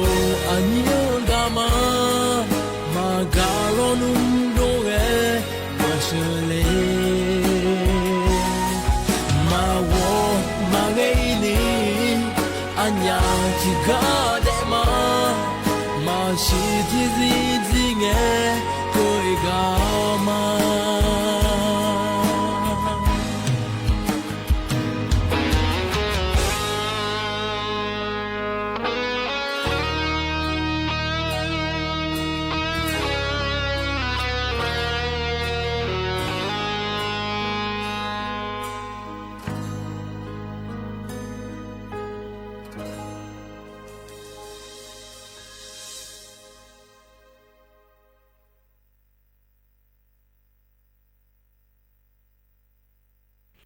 เธอนะรอหยิเยี่ยวเธอเนี่ยอาขาวต่อช้าหยิเยี่ยวเพราะในบินาหาดาวล้อกาวมีแนมาแล้วไงหยิเยี่ยวล้อโยกานาหลวงเพราะเนี่ยบินาหาดาวไงยานาหาโยด้วยหยิเยี่ยวล้อจนปลาเนี่ยนาหาล่าโยกานาหลวงไงอุตุธรรมะหยิเยี่ยวล้อเธอก็มาข้อปนนาหาแม่เฟซบุ๊กปนนาหาแม่แล้วเลยหยินี้นิ่มเจียงงานเน่อาโยเชิญมือแน่ที่คอหรือว่าจดามาเห็นยาล้อเฟซบุ๊กปนนาหาลูนาที่โปกดไลค์กดแชร์ในเดียเนี่ยเดียนิ่มเจียเหตุการณ์จากการแอกาดเนี่ยคือนะขอนิยมนาหลวงบีกาคือเอียเนี่ยรอก็จนแทนยาผาเดียเนี่ยเดีเหตุการณ์เนี่ยนะก็แหลมถ่ายจากการแอกาดเนี่ยมาเห็นเนี่ยมีนาหุ่นรอรัฐบาลป่าจากการแอกาโดเลียเห็นเนี่ยถึงกับบัตรสวัสดิการแห่งรัฐและขั้วเธอก็เธอก้องละเลยเหตุนี้เธอเนี่ยการยืนยันตัวตนและขั้วเธอบินย้อมไพ่เดและรอเหตุเยี่ยวที่โปชอเชื่อผ้าเหตุเนี่ยเขาก็ปนเอาขอนี้ยเดอชมเมอดองปัวเดเหตุเนี่ยเดยอสื่อเดอนาทีดีจ้องมาลัวเหตุเนี่ยโยงงานและงานขนมงาจากาเอกาดาเนในบิสิบิกามาเดเหตุเนี่ยเดเธอก็รอเหยียดเนี่ยเธอก็รัฐบาลปานเนี่ยจากการเอกาโดเหลียวหลวยนะเดียเนี่ยเดียเดอรอเหยียดเนี่ยยุ่งจุ่มนัวเดอมาเหยียดเนี่ยโยกานาลูชมเนี่ยยาดองพาจิงอ่ะเดียเนี่ยเดอายามชมบิดองเธอนะขอเนี่ยอันบาลาเฮเสียงเนี่ยรอเหยียดเนี่ยอันนี่เชติอายุที่เสียงเราเลยนี่อันนั้นเนี่ยอันนั้นนี่เช็ดเตียงเกินเนี่ยอายามบินเนี่ยมาเจเดย์เนี่ยเดตก็ชมยดองพันยาวนะเราเลยนี่นะชมยดองเยอะเธอเราเนี่ยอากกาอายุรู้ว่าดองอีหยังอ่ะแล้วนะคนเนี่ยเฮก็จะไม่แย่เกินกันเถอะเนี่ยนากาโทรศัพท์มือถือและคุ้งอะไรเนี่ยสมาร์ทโฟนและคุ้งเธอยาในอินเทอร์เน็ตยาเดินนะเราเลยนี่ยอดนักการละคุยแอปพลิเคชันเป๋าตังและคู่เธอยาเดินนะรอเยอะเนี่ยแอปพลิเคชันเป๋าตังและคู่กันเลยเนี่ยชมยอดอันยังไม่เจเดย์เยอะเนี่ยเดเฮนะอันดับแบบพอปาล้อแล้วนี่พอที่พอก็ดูนะขอเนี่ยยอดนักการละคุยแอปพลิเคชันทางรัฐและคู่เธอยานะขอเนี่ยเธอก็เธอพอในขอดอนยังไม่เจเนี่ยรอเฮนะขอนี่ใจที่พอล้อน่าใจที่พอก็ดูนะขอเนี่ยเธอก็เว็บไซต์และคู่งานเธอเนี่ยยอมมาเว็บไซต์และคู่เธอขอนี้อย่างงานเดียเนี่ยเดอินเทอร์เน็ตพอไปเลยเนี่ยชมยอยาดองงานในนี้เว็บไซต์บัตรสวัสดิการแห่งรัฐและคู่งานเดชมยนะรอเนี่ยนากาญาเดอเธอก็เธอพอเนี่ยรอย้อนยังไม่เจเนี่ยรอยออะไรย้อนยังงานเดเนี่ยเดนะบัตรประชาชนอันนี้รอเนี่ยบัตรประชาชนภายมีแต่เธอก็นากามาญาเดอเธอแล้วรอเลยนี้นากามาญาเดอนะขอเนี่ยนี่พอไปในย้อนยังงานเนี่ยรออายุย้อนยังก็ดูง่ายเลยและนะรอเนี่ยอัดดับแบบปาก็ดูนะขอในเธอก็ตู้ ATM และคู่งานรอเนี่ยสดายุโดรอธนาคารสดายุโดหบาเลเรื่องมาสันนิเธอก็ยุโดเนี่ยไม่รอเลยนี้ตู้ ATM เธอนะขอเนี่ยธนาคารกรุงไทยและคู่งานเดย์เนี่ยเดย์เพื่อสมบูรณ์สินค้าเดินเนี่ยจะบินจนเนี่ยเยอะงานในนี้จะยังไงนะขอเนี่ยรอเนี่ยเธอบัตรประจำตัวประชาชนเธอแหลมหัวเนี่ยอีเดย์เนี่ยเดเธอหัวยาจุ่มงาเนี่ยรอเธอนะขอเนี่ยเธอก็นากามาญาเดอแล้วย้อนเนี่ยแล้วATM พอปาของมาย้อนเนี่ยเลย แล้วนะขอเนี่ยจะที่ว่าปานในพจญาก็ดูแล้วชมดองปญาเถอะนะขอเนี่ยธนาคารละคือขอเนี่ยจญางาเยเนี่ยหรอน่าเจธนาคารรอเลยเนี่ยจญางาเลยจะอีญาก็ดูงาเลยแล้วนะขอเนี่ยรอธนาคารกรุงไทยรอเนี่ยธนาคารธกส.ธนาคารอิสลามธนาคารออมสินข้อเนี่ยรอเนี่ยธนาคารทอส.และคู่งาเดเยเนี่ยเดเฮนะขอเนี่ยยอเดและงาเทเยเนี่ยเรายกงานนาลูชมยอยาดออ้อยพังอาเจเยเนี่ยน่าบัตรประจำตัวประชาชนทมนะเบอร์อย่าอยู่เมืองงานในยี่ห้อในเธอแต่มาเงอเราเนี่ยนากาสมบูรณ์หลัวเดเยเนี่ยเดที่น่าและนากาสมบูรณ์แต่ขอมาจาเลยอายุอาจารย์และนะขอในเธอกายอหายารอนากาสมบูรณ์ยอหาสิญญาชั่วนากาสมบูรณ์แล้วยาอยู่เมืองงานในยี่มาอยู่มากันเนี่ยยกขอยาอยู่แม่เยเนี่ยล้อเธอไม่เนี่ยยอหายานากาสมบูรณ์ขออยู่เนี่ยล้อเยเนี่ยยอหาสิญญาชั่วนากาสมบูรณ์ขออยู่เนี่ยไม่เด็ดเธอก็เจ้าหน้าที่แบบ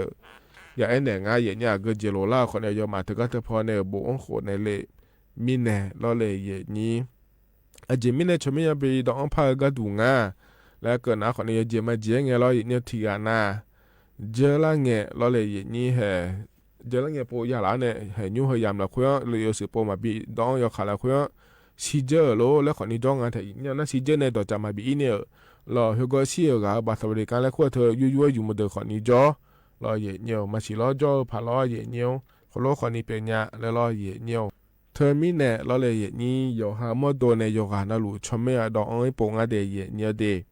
นั่นเธอก็ยอสื่อเดินนะอยู่จังงาเลยเราที่น่าเจริญเงี้ยมายาขวาสิเลที่ป่วยแล้วเนี่ยนายยุ่มเขาก็ปนนะอยู่จังงาแล้วนะขอเนี่ยเจจังมาเลยเจเนี่ยยอสื่อเดินยาหมอเนี่ยเลยแล้วนะขอเนี่ยเธอก็แล้วมาป่าก็ดูนะขอเนี่ยเจ้าหน้าที่เหรอ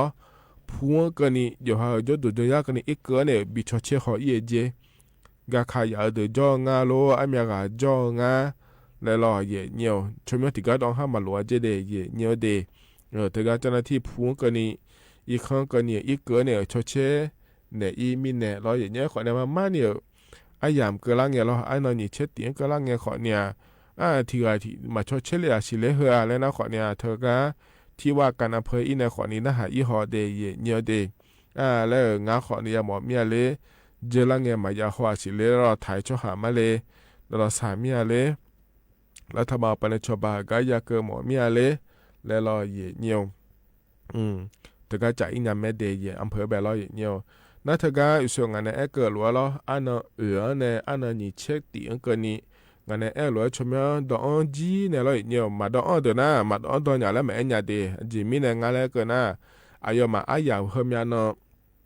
บินเนี่ยเนี่ยชมว่าบินดอกมีเนี่ยเราอย่างเงี้ยที่มีเนี่ยมาดอกมาชิญญาแล้วแม่เนี่ยงานเทียเนี่ยมีคนเดินเนี่ยจากการโดนเนี่ยจีมีเนี่ยเราอย่างเงี้ยอันนั้นเนี่ยอันนั้นนี่เช็ดตีอันเกินนี่ชมยอดอ่อนกันนะเราอย่างเนี่ยอันนั้นเช็ดสิบาลาสิเสียจะโดนเลยมาเจสัวยอสิโปยานยังสัวเรายอสิโปมายานยังแล้วเราอย่างเนี่ยยอมาชดเชจีเดียเนี่ยเดยอชดเชงสัวยานยังสัวมายานยังแล้วขั้นที่โปพัจกะดันเนี่ยมาอย่างเนี่ยหรอนั่นเถอะก็อันนั้นเช็ดสิบาลาสิเสียงจะโดนเหลือเนี่ยเราเนี่ยยอสิโปขอยันยังเดแล้วเนี่ยจะโดนเหลือที่น่ะยอเดยาเดขอเนี่ยเราเจริญเงี้ยยาเดเราเนี่ยมายังเดเฮปัวแล้วเราจิมิเนี่ยมายังแล้วยมาบุรุษจริงเนี่ยหรอเถอะก็ดอลลาร์เชื่อสิ่งนั้นเราเนี่ยนั่นเถอะก็เนี่ยดอลลาร์นะขอเนี่ยมายาเดยอสิโปมายาเดเราเนี่ยจิมิเนี่ยมายังแล้วยอเราแล้วมานี่สามารถเลยแล้วล่ะยกคนนี้หมอเมียเลยนะคนนี้ชอบการอุทธรณ์แล้วคงอาจจะเนี่ยหรอที่โปภาษาโปเล่งเนี่ยยาซาโปเล่เราเนี่ยเจ้าหน้าที่เอาปะแบบเราเลยนี้เธอก็ซาโปเล่นะเราเนี่ยก็กองหุ่นเจ้าหน้าสิเดียเนี่ยเดเธองั้นมานี่สามารถเดแล้วเรายกชดเชนเนี่ยมาสิงห์ชมเนาะเรามาพยางาเดแล้วโดนละงาเลยแล้วเราเลยนี้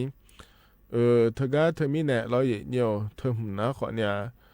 สัญญาสิเดียเนี่ยเดชมโดลาอันนั้นเชื่อสิ่งนั้นชมโดลานะอยู่จนเรารู้เกิดแล้วคนนี้มังงะเนี่ยหรอยกสึกยาเดินนะเบอร์จิบปะหามาจางงานเนี่ยก็มาจางงานในอย่างนี้ แล้วขอเนี่ยชดเชยเจเนี่ยเฮือมายางเดียจะไม่ได้มายางอะไรตัวละจีนะฮือก็มายาเดือดแล้วอย่างเงี้ยที่ปภาษาปอยเนี่ยสิที่ปภาษาปอยเนี่ยสิอย่างเงี้ยขอเนี่ยจับปอยเนี่ยอย่างเงี้ยมายาหน้านัวฮือเจ้าหน้าที่เอาไปในชดเชยกันเนี่ยอีงาเทียอย่างเงี้ยแล้วขอเนี่ยอย่างเงี้ยเขารู้อย่างไอ้เนี่ยงาเทียอย่างเงี้ยเขาก็ปชดเชยฮือหนาเราอย่างมันมันนี่สาเดิมเหมือนกันนะมาบีเกิดจะได้เงี้ยเดเจริญเงี้ยที่อ่ะนะมาสาขอโลยาวโลเคยนอนหน้านัวขั้นที่ปภาษาเกิดเนี่ยมาเถอะโลหุ่มหมายาวโลมีชนะตีสตาหุ่มหมายสุดท้ายหุ่มหมายาวโลที่อ่ะนะล้อยาเดือขอนี้จ่อไอ้ขอเนี่ยเขาก็ปมายาเจเดเนี่ยเดมาบีเกิดเนี่ยเจเช่รอเนี่ยเช่พอปาที่เขาโลกุมเนี่ยเนี่ยรอชอเช่เจเนี่ยเดแต่ก็ราชการปาเช่ก็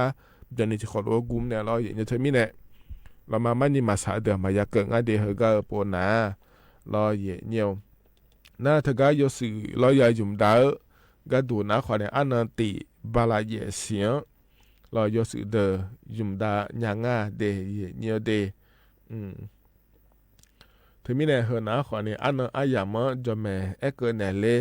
เนี่ยรอสู้ยาก็ดูนะขอเนี่ยโยงาเกินนะเราค่อยโยสิลางาแล้วมายาเดินนะขอเนี่ยก็นะสิลาก็ดูงาแล้วรอเนี่ยน่าเห็นก็เนี่ยรอยาเดอมายาเดออาจจะรู้งาแล้วรอเลยนี้เฮก็อันนี้มาจะมาชอเชื่อเดินนะรอเนี่ยชอหามาโดนเนี่ยชอเชื่อเดเจริญเงี้ยปนนะอายอเนี่ยชอเชื่อเนี่ยขอเนี่ยเฮืออายอชอเชื่อเจเนี่ยถ้าก็ธนาคารบัญชีรอเนี่ยที่เชื่อบามาเจเยอะเดอเจที่คนเรานี่เดเนี่ยเดที่คนเรานี่สอจริงเงี้ยรอเนี่ยที่เชื่อบามาเจเยอะเดอเนี่ยเจมาเจเงี้ยบาร์ที่เสียที่มือบาจานเนี่ยรอเนี่ยบาลาชินีสีนะที่เซนีมือก็เลยถามว่าที่มีเนี่ยเขารู้ว่าเดอขอดีมายาเดเนี่ยเดนะสดาถาเดเนี่ยเดสดาถาเดเราอยู่เจนาลูกจิงาเดเนี่ยเดสดาถาเถอะนะธนาคารมาชีแต่มาเงยเลยเนี่ยชอสลักออมสินผู้หมายและยางาเราเลยนี่เธอเนี่ยธนาคารทกสผู้หมายยูจันโลเลยเนี่ยเขารู้บิดถาเดอขอนี้จะรอเนี่ยเขาก็เดอโตหลวงกุจิจะเดเนี่ยเดแล้วที่เสตาเยอะนะขอเนี่ยมายาและงาเดเนี่ยเดนะยุ่มผู้หมายาเดอขอนี้เงอยุ่มขอเนี่ยยัวอันนั้นนี่เหออันนั้นนี่เผือและพระยาสีมิชนะติอันนั้นนี่เหออันนั้นนี่เผือและพระยาสีเดแล้วขอเนี่ยเหอก็ย่อแล้วก็นะขอเนี่ยนี่โลยาเดอโลมาโลมาเทมาชอโลเกโลกาบะและคุ้งอาเราเนี่ยย่อหาชมยเดอที่มายาเกิงาเดเนี่ยเดแล้วขอเนี่ยโลเคนะเราเนี่ยโลเคนะนัวสุมยาซีแล้วคงอาเทียเนี่ยแล้ว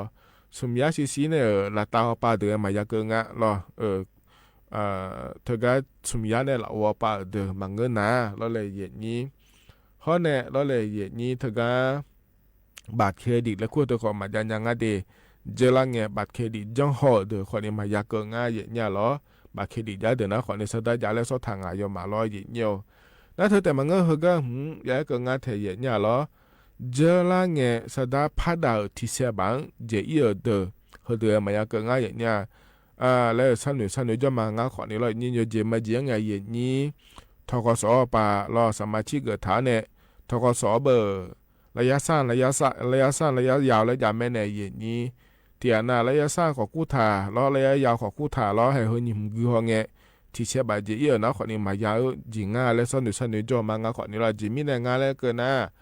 สดาพัดาเธออย่าเจนนะรู้อย่าพอนะรู้คือจิงไงเราเนี่ยที่เชื่อบาดเจ็บนะขอนี้มายาเดแล้วตัวเกิดงานเทียเนี่ยเราเธอมีเนี่ยเราเนี่ยสดายาเดอขอนี้มายาสดาพัดาเนี่ยที่เชื่อบาดเจ็บเดอขอเนี่ยมายาเกิดงานเดเนี่ยเดนั่นเธอก็เนี่ยส่วนมาพายาก็ดูงานแล้วก็นั่นเจริญเงินสมบูรณ์ยาเดอขอนี้ยาเนี่ยขอนี้เฮก็เฮปนาล้อเนี่ยเธอเนี่ยสมบูรณ์ยาเดอมาชอบบักเกอร์เนี่ยเจเนี่ยแล้วน่ะประกันชีวิตจ้าเนี่ยที่โคแล้วเนี่ยที่มือนี่พาบาเจ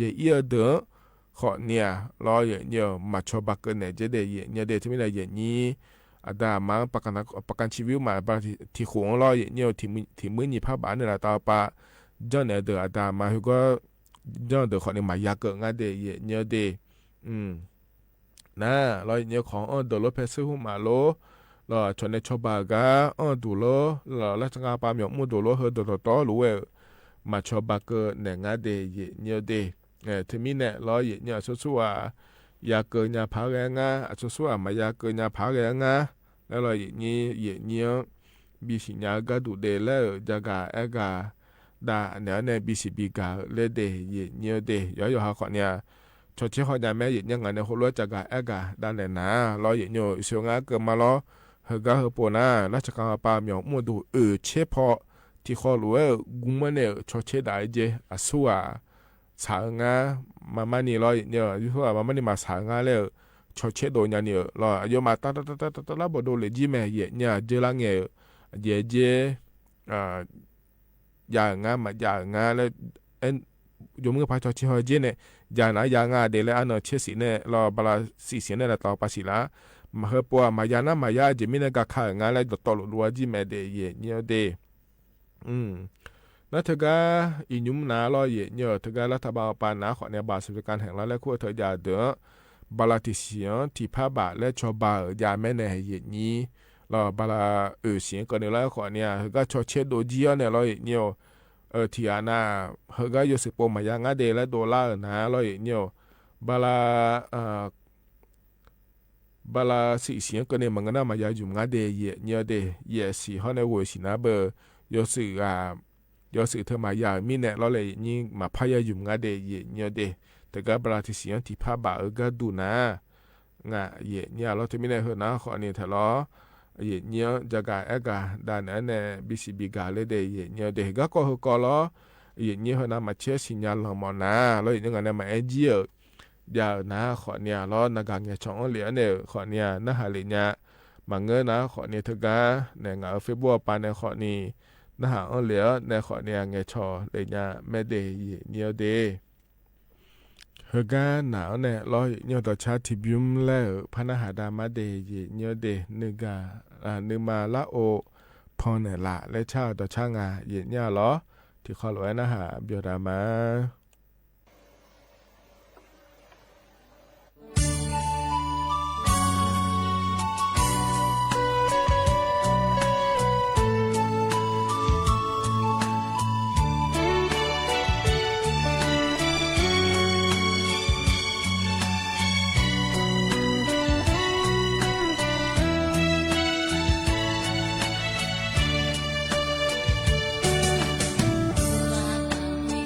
ไม่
ทนาต่อช้ารอเย็นเนียวพอเนี่ยบินาหาดาล้อยานาหาเบียวดูโยกานาลูกเดเย็นเนียวเฮกันเลยนะรอเย็นเนียวอายำข้าจะล่าเฮรอเลยเย็นนี้อายุชากันแล้วบินาหาดากันมาเดนิ้มจีเฮกันแหลมฐานเนี่ยพอบินาหาดาเฮนะอายุมีเบอร์เวยีมากงั้นเถเย็นเนี่ยหรอเฮกันอายำข้าจะล่าหรอบินาหาดาเนี่ยอายำเจียนะก็อีมาเดโยกานาลูกจีอยู่มือเดเย็นเนียวคันนี้สอล้อราคาเชตานี่ทุตัวเราเนี่ยเราอย่างงานเนี่ยอายุเชื่อเหมือนนาฬิกาแล้วเนี่ยกูหลังเกินนี้ที่ขอหลวงแล้วพัฒน์จุลามาเดก็อีมาเดดูทำมาเดก็ยัวชิบูก็งานเนี่ยชาเนี่ยบิบุเลยที่มาอยู่ขวาล้ออยู่ชมเมียที่งานลำเดินน่ะมาสิเนี่ยก็อยู่ขวาชมเมียน่ะมีเบอร์เลยกูละเดมีเบอร์กูจะกูอยู่หัวจีจ้าล้อบ่สอจ้าเดผมมีคนเนี่ยงานช้างละงานเนี่ยชาเนี่ยบิช้างเลยทุ่มโมยอยู่มาช้างเนี่ยปีเมียเลยแม่น้องละล้อเง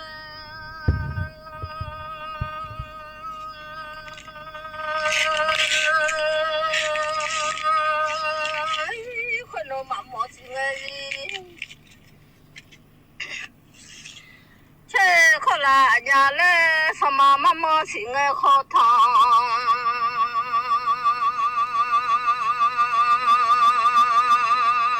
นลูลายาเล่สมาโยนี่มองเงยมาเวเลโลเมียเล่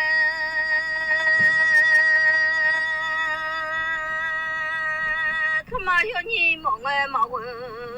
ทำไมยนี่อยากโชว์บ้ามอลาเมียเล่คนน้อยขาลายเฉยโน่แลชอนทุ่งนา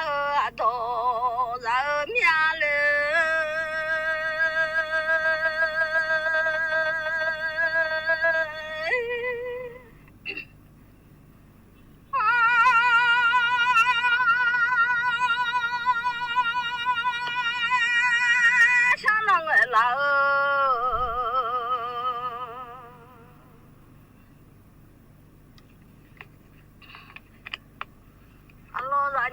คนโน้สิเงยที่เช่คนละเนี่ยแหละเดมามองสิเงยที่เช่คนน้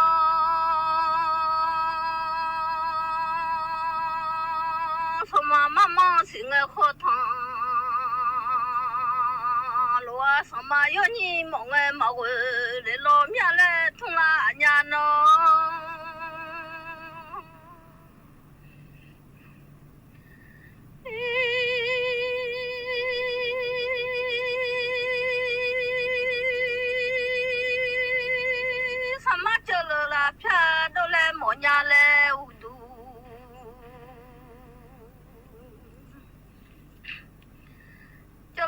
ဖြတ်တော့လဲမောင်ငယ်ဥတူပူညခဲကြောမကြီး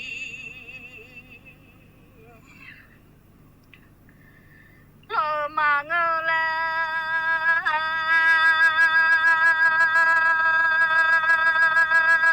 ဥတူငယ်ဘပူညခဲကြောကြီးငယ်ကြီးကြောဇာလောချောပါညဝလဲအော်တဲ့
ส些票，来莫了伢来庄稼，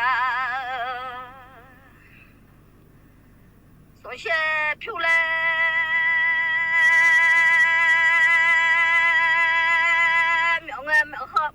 苗下苗的些马蹄罗马我来面喏，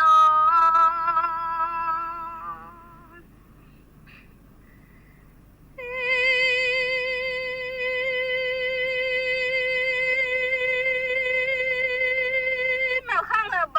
苗，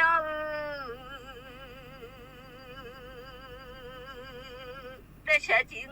本来也比了庄稼。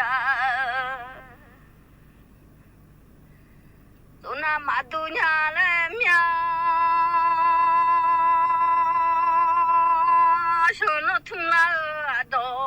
啊小小么老的，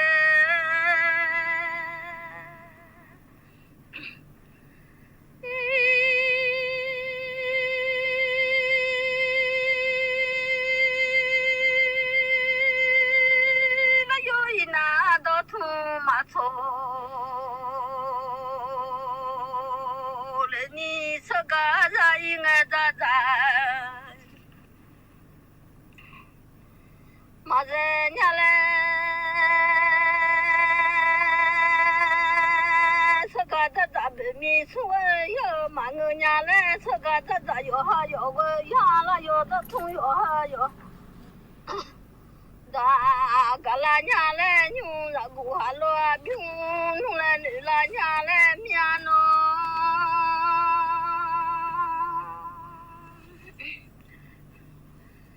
andalo ji kha sa tho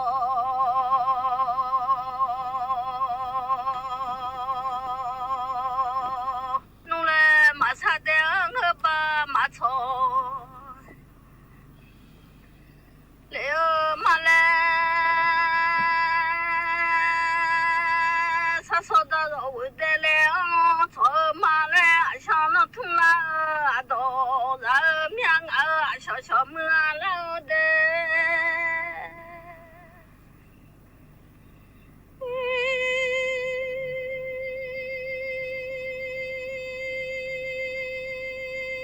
nyu ra gu ha lo ma byung an da lo ji kha sa ma tho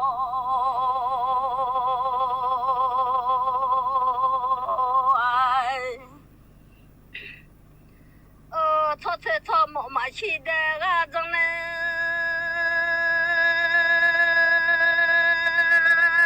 kha la hi che do le tho thế tho mo ma chi de ga dong de ga nu ra na ma pha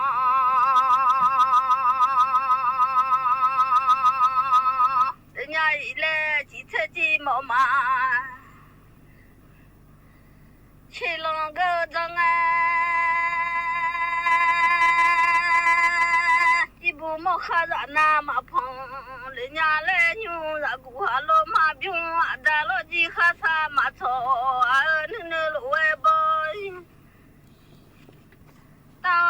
ma la mya le kha du lo e to la ma cha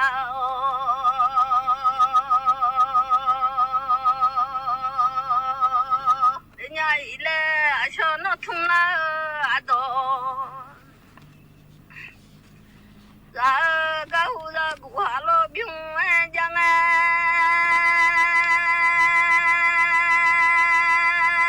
a da lo ji kha sa tho ja ga le nge no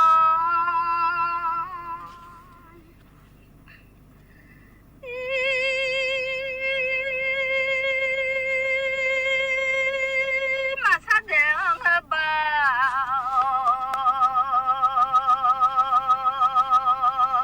cho lên đi sa so da rồi nè nè xong à khối nó khăn để lúa bỏ to la khăn du lúa tụ la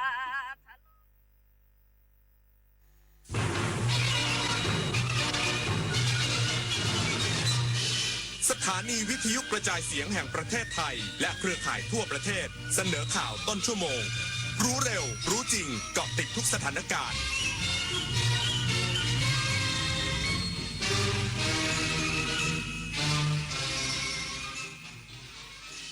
รับฟังข่าวต้นชั่วโมง 22 นาฬิกากับอานนท์นันตะสุคนครับ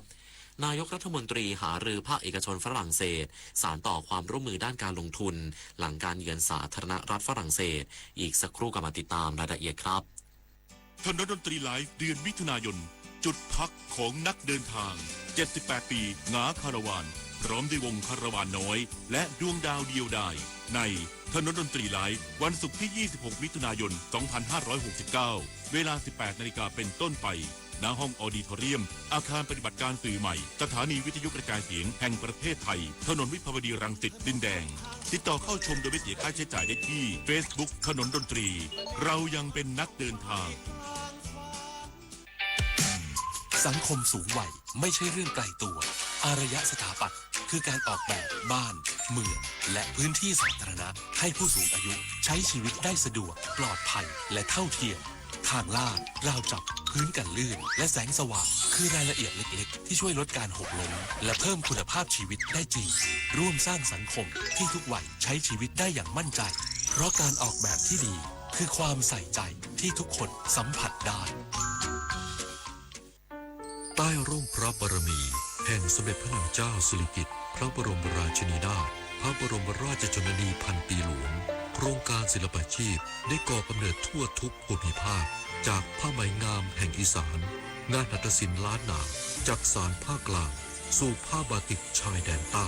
เปลี่ยนภูมิปัญญาพื้นบ้านให้กลายเป็นอาชีพสร้างรายได้และสืบสานศิลปวัฒนธรรมไทยให้คงอยู่คู่แผ่นดินอกแม่พระธรณีจะหวั่นไหวดวงใจไทยทุกดวงสถานสั่งพระแม่เสด็จสู่ฟ้าอาดูลพลันสุดจะกลั้นน้ำตานองน้ำตาพระผู้เสด็จสู่สวรรคาลัยน้อมสำนึกในพระมหากรุณาธิคุณเป็นล้นพ้นอันหาที่สุดมิได้ข้าพระพุทธเจ้าคณะผู้บริหารข้าราชการและเจ้าหน้าที่สถานีวิทยุกระจายเสียงแห่งประเทศไทยกรมประชาสัมพันธ์นายกรัฐมนตรีหารือภาคเอกชนฝรั่งเศสสานต่อความร่วมมือด้านการลงทุนหลังการเยือนสาธารณรัฐฝรั่งเศสโดยภาคธุรกิจฝรั่งเศสสนใจขยายการลงทุนในอุตสาหกรรมแห่งอนาคตนายอนุทินชาญวีรกูลนายกรัฐมนตรีและรัฐมนตรีว่าการกระทรวงมหาดไทยหารือกับนายฟองซัวกอแบงรองประธานสภานายจ้างฝรั่งเศสในต่างประเทศและประธานสภาธุรกิจฝรั่งเศสไทยพร้อมด้วยนายชองโกปวงเบิร์ฟเอกอัครราชทูตสาธารณรัฐฝรั่งเศสประจำประเทศไทยและคณะนักธุรกิจจำนวน16บริษัทใน5สาขาสำคัญได้แก่การบินอวกาศและการป้องกันประเทศวิศวกรรมและการให้คำปรึกษาการก่อสร้างและการขนส่งดิจิทัลและเทคโนโลยีและการผลิตและการบริหารจัดการพลังงานโดยเป็นการสานต่อผลสำเร็จจากการเยือนกรุงปารีสของนายกรัฐมนตรีเมื่อสัปดาห์ที่ผ่านมาการหารือครั้งนี้มีเป้าหมายสำคัญเพื่อดึงการลงทุนใหม่เข้าสู่ประเทศไทยโดยเฉพาะในอุตสาหกรรมแห่งอนาคตเช่นการบินและอวกาศพลังงานสะอาดเทคโนโลยีดิจิทัลปัญญาประดิษฐ์และเทคโนโลยีควอนตัมซึ่งจะช่วยสร้างงานที่มีคุณภาพเพิ่มรายได้ยกระดับทักษะแรงงานไทยผลักดันให้เกิดการลงทุนและความร่วมมือที่เป็นรูปธรรมมากขึ้นนายกรัฐมนตรีกล่าวได้ว่าไทยกำลังเดินหน้าปรับโครงสร้างเศรษฐกิจสู่เศรษฐกิจที่ขับเคลื่อนด้วยนวัตกรรมเทคโนโลยีและอุตสาหกรรมมูลค่าสูงซึ่งสอดคล้องกับความเชี่ยวชาญของภาคธุรกิจฝรั่งเศสจึงเป็นโอกาสสำคัญที่จะช่วยดึงการลงทุนเทคโนโลยีและองค์ความรู้ใหม่ๆเข้ามาสู่ประเทศไทยผมธิดาทิพยานนท์รายงานค่ะทีมไทยแลนด์เร่งเจรจาสหรัฐกรณีไทยอาจถูกเรียกเก็บภาษีร้อยละ 12.5 จากประเด็นแรงงานบังคับพร้อมผลักดันความตกลงการค้าต่างตอบแทนไทยสหรัฐเพื่อให้ได้อัตราภาษีที่ต่ำลงนางสุภจีสุธรรมพันธ์รองนายกรัฐมนตรีและรัฐมนตรีว่าการกระทรวงพาณิชย์เปิดเผยถึงกรณีสำนักงานผู้แทนการค้าสหรัฐหรือ USTR ประกาศแนวทางจัดเก็บภาษีนำเข้ากับ60เขตเศรษฐกิจภายใต้มาตรา 301 ในประเด็นการใช้แรงงานบังคับโดยไทยถูกจัดอยู่ในกลุ่มอัตราภาษีร้อยละ 12.5 ซึ่งสูงกว่ากลุ่มที่ได้รับอัตราร้อยละ 10 โดยไทยจะต้องยื่นเข้าร่วมกระบวนการรับฟังความคิดเห็นภายในวันที่ 22 มิถุนายนนี้ขณะเดียวกันไทยยังมีรายการสินค้าที่ได้รับการยกเว้นการจัดเก็บภาษีเบื้องต้นจำนวน 1,655 รายการครอบคลุมสินค้าเกษตรและอาหารอุปกรณ์อิเล็กทรอนิกส์พลังงานและแร่ธาตุรวมถึงชิ้นส่วนอากาศยานโดยรัฐบาลยังคงเร่งเดินหน้าเจรจาภายใต้ทีมไทยแลนด์ทั้งในประเด็นแรงงานบังคับค รงสร้างภาษีและรายการสินค้าที่เกี่ยวข้องโดยตั้งเป้าสรุปผลการเจรจากับสหรัฐภายในกลางเดือนกรกฎาคมนี้รวมทั้งผลักดันความตกลงการค้าต่างตอบแทนไทยสหรัฐหรืออาร์ตเพื่อเพิ่มโอกาสในการขยับไปอยู่ในกลุ่มอัตราภาษีที่ต่ำลงและลดแรงกดดันด้านมาตรการทางการค้าระหว่าง2ประเทศในระยะต่อไปปุริมปัสโสภาภาครายงานรัฐมนตรีว่าการกระทรวงแรงงานย้ำประเทศไทยยังมีโอกาสชี้แจงสหรัฐกรณีการนำเข้าสินค้าจากการใช้แรงงานภาคบังคับเพื่อสร้างความเชื่อมั่นในมาตรฐานด้านแรงงานและการค้าระหว่างประเทศที่โปร่งใสตรวจสอบได้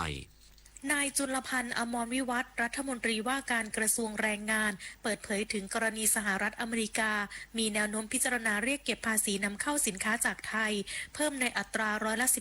12.5 จากข้อกังวลยังขาดมาตรการห้ามนำเข้าสินค้าที่เกี่ยวข้องกับแรงงานบังคับว่า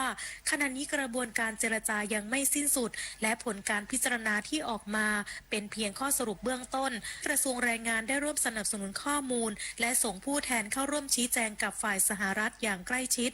ส่วนประเด็นที่สหรัฐให้ความสำคัญมี2เรื่องหลักได้แก่สินค้าผ่านด่านที่ไม่สามารถระบุแหล่งกำเนิดสินค้าได้ชัดเจนและการนำเข้าสินค้าจากประเทศที่มีการใช้แรงงานบังคับแล้วส่งต่อไปยังประเทศปลายทางย้ำว่าสหรัฐไม่ได้กล่าวว่าประเทศไทยใช้แรงงานบังคับโดยตรงรัฐบาลไทยพร้อมเดินหน้าชี้แจงในทุกประเด็นที่ยังเป็นข้อกังวลรวมทั้งเร่งผลักดันมาตรการทางกฎหมายและกลไกกำกับดูแลที่เกี่ยวข้องเพื่อสร้างความเชื่อมั่นต่อสหรัฐว่าประเทศไทยมีมาตรฐานด้านแรงงานและการค้าระหว่างประเทศที่โปร่งใสและตรวจสอบได้นิตยาคุณสิมรายงานน้ำมันทุกหยดมีค่ารู้ใช้รู้รักษาวันข้างหน้าไม่ขาดแคลน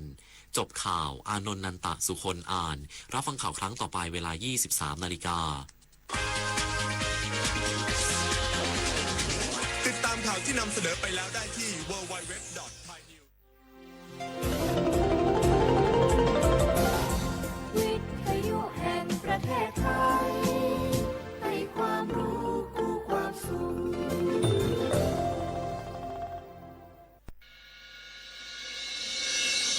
สถานีวิทยุกระจายเสียงแห่งประเทศไทยจังหวัดเชียงใหม่ AM 1476 กิโลเฮิรตซ์สถานีวิทยุภาคภาษาชาติพันธุ์แห่งเดียวในประเทศไทยที่มีความทันสมัยเชื่อถือได้สร้างอัตลักษณ์กลุ่มชาติพันธุ์สู่สากล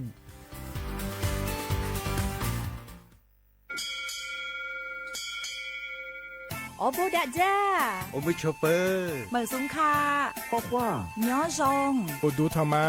สถานีวิทยุภาษาชาติพันธุ์แห่งเดียวในประเทศไทยทันสมัยเชื่อถือได้แล้วพบกันที่สวทเชียงใหม่ AM 1476 กิโลเฮิรตซ์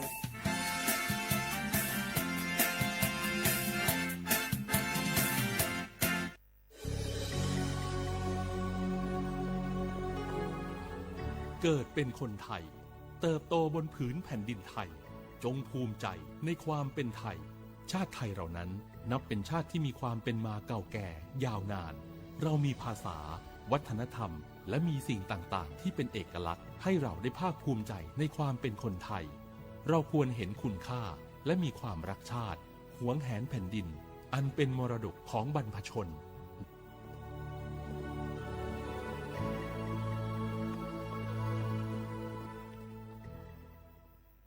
ข่าวดีของคนที่ใช้สิทธิบัตรทองหรือบัตร30 บาทเมื่อเจ็บป่วยเล็กน้อยใน16อาการเพียงยื่นบัตรประชาชนก็รับยาได้ที่ร้านยาใกล้บ้านที่มีสติ๊กเกอร์ร้านยาคุณภาพของฉันให้บริการดูแลอาการเจ็บป่วยเล็กน้อยจะปวดหัวปวดข้อเจ็บกล้ามเนื้อมีไข้ไอเจ็บคอปวดท้องเสียหรือผดผื่นคันเข้ารับบริการที่ร้านยาได้แล้วเภสัชกรจะคัดกรองอาการเบื้องต้นรับยารักษาตามอาการไม่เสียค่าใช้จ่ายใดๆสอบถามเพิ่มเติมสายด่วนสปสช1330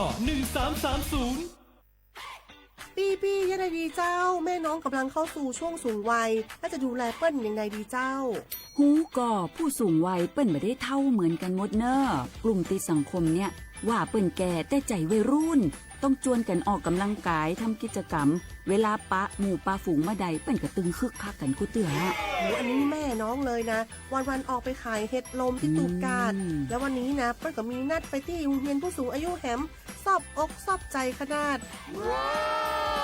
กลุ่มติดบ้านก็เป็นกลุ่มที่บ่ออกไปไหนต้องแต่งบ้านให้ปลอดภัยเ เตียวบ่ข้องบ่ต้าวมันไปพอไปกอยดูแลเรื่องกับข้าวกับปลาจะได้มาง่อมมาเงานะ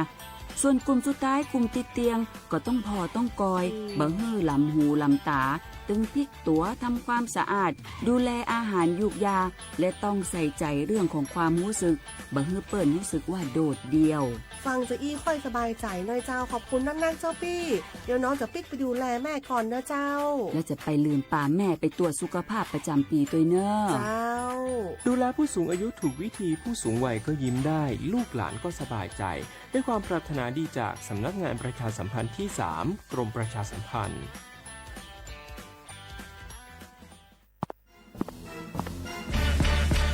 แกลองปะกลิ่นหอมเหมือนขนมหวานที่สำคัญไม่เหม็นเอาเปล่าหยุดเลยนะแกรู้ปะว่าในนั้นน่ะนิโคตินเพียบเลยนะนิโคตินในบุหรี่ไฟฟ้ามันทำลายสมองส่วนการเรียนรู้นะแกยิ่งสูบสมาธิยิ่งสั้นความจำก็แย่ลงแถมยังเสี่ยงเป็นโรคปอดอักเสบเฉียบพลันอีกจริงดิแต่ควันมันก็ไม่เหม็นแถมไม่มีกลิ่นติดตัวด้วยโอ๊ยถึงไม่มีกลิ่นติดตัวแต่สารเคมีโลหะหนักเพียบสูบแล้วเหนื่อยง่ายออกกำลังกายหรือซ้อมเต้นแป๊บเดียวก็หอบและเสียสุขภาพหมดอย่าให้บุหรี่ไฟฟ้ามาทำลายอนาคตและสุขภาพของคุณฉลาดเลือกฉลาดใช้ชีวิตไม่ตกเป็นเหยื่อบุหรี่ไฟฟ้าด้วยความปรารถนาดีจากสำนักงานประชาสัมพันธ์ที่ 3 กรมประชาสัมพันธ์พี่น้องเขาสนใจใครปืนเผาผ่านตั้งห้องเปิดเสียงสวทเก้งใหม่ปั่นตั้งหูห่มปาดังมีดังซื้อถ่อมแจ้งแล้งหลีกว่าไก่ในปืนตีเจดอนเก้งใหม่กับสืบมาเลยดีสวทเก้งใหม่หมายฟ้น053-276-068และ0922468579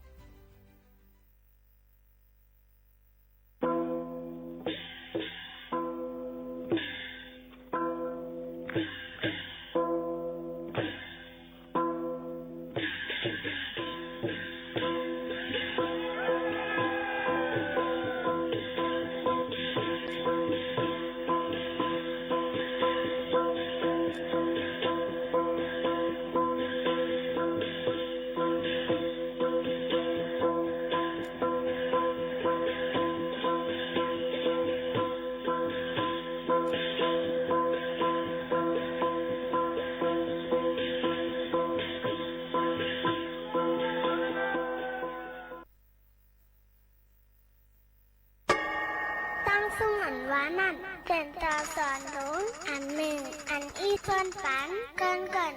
ตาให้สึกเข้าใจด้วยตั้งลายตั้งใหม่อันกูบอกอำไปยามเฮ็ดมานันขายาวขายหูกอ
เหมอสูงค่ะเหมอสูงพี่น้องพุงยินถ่อมเฮาค่ะตั้งเซงกูก็กูก้นค่ะชบกันตีในตอนการหุ้งปล่อยเสียงสวทเก้งใหม่ AM 1476กิโลเฮิรตซ์ปืนปล่อยเสียงกูวันพอถึงมาข้าวยาม 10 โมงถึง 11 โมงกลางในกลางค่ำอยู่จอมขาวหมูขาวนวลสุภาวันเชื้อสารวินเป็นอุ้ยก็อุ้ยเสพเอาแม่พี่น้องเฮาขาวคาออตอนแต่ในวันเมื่อในก็เฮาคาฮุบทุบจอมกันสิในก็เดถึงมาเนอวันพัดที่4เลินทน6 2เหงปลาย26ปีพุทธะ2เหง5ปากปลาย69ปีใต้2เหง1ปากปลาย20ปีก็จา1เหง3ปากปลาย88คู่อยู่จ้อมกันดีในซิในนั่นค่ะพ่อแม่พี่น้องเขาก็มาอยู่จำกันเนี่ยค่ะเป็นเลิน7รอง4ค่ำในวันเมื่อไหร่เนี่ยค่ะยืนบอกว่าวันที่1แล้วก็วันที่2มาเหตุการณ์ค่ะเนาะวันที่3ก็เป็นวันดือการแทงวัน1เป็นวันเฉลิมเนี่ยค่ะพระชนนีพระบรมราชชนนีเป็นวันเกิดนางหัวค่ำในตนที่10เฮาคานั่นเสแลเฮาคาก็ได้ไล่กึดลือการกันเนี่ยค่ะตอนตาเลือนในก็วันลือมั่วแล้วนะวันลือพิเศษนั่นก็เฮาว่าเนาะในก็หมดเย้าในนั่นค่ะกับนั้นเฮาคาก็มาอยู่เป็นอ้อยก็อ้อยเสจอมกันแทงวันพัดเหมือนในเหตุการณ์แทงเหมือนในมือผูกมือหื้อมือนึงก็ได้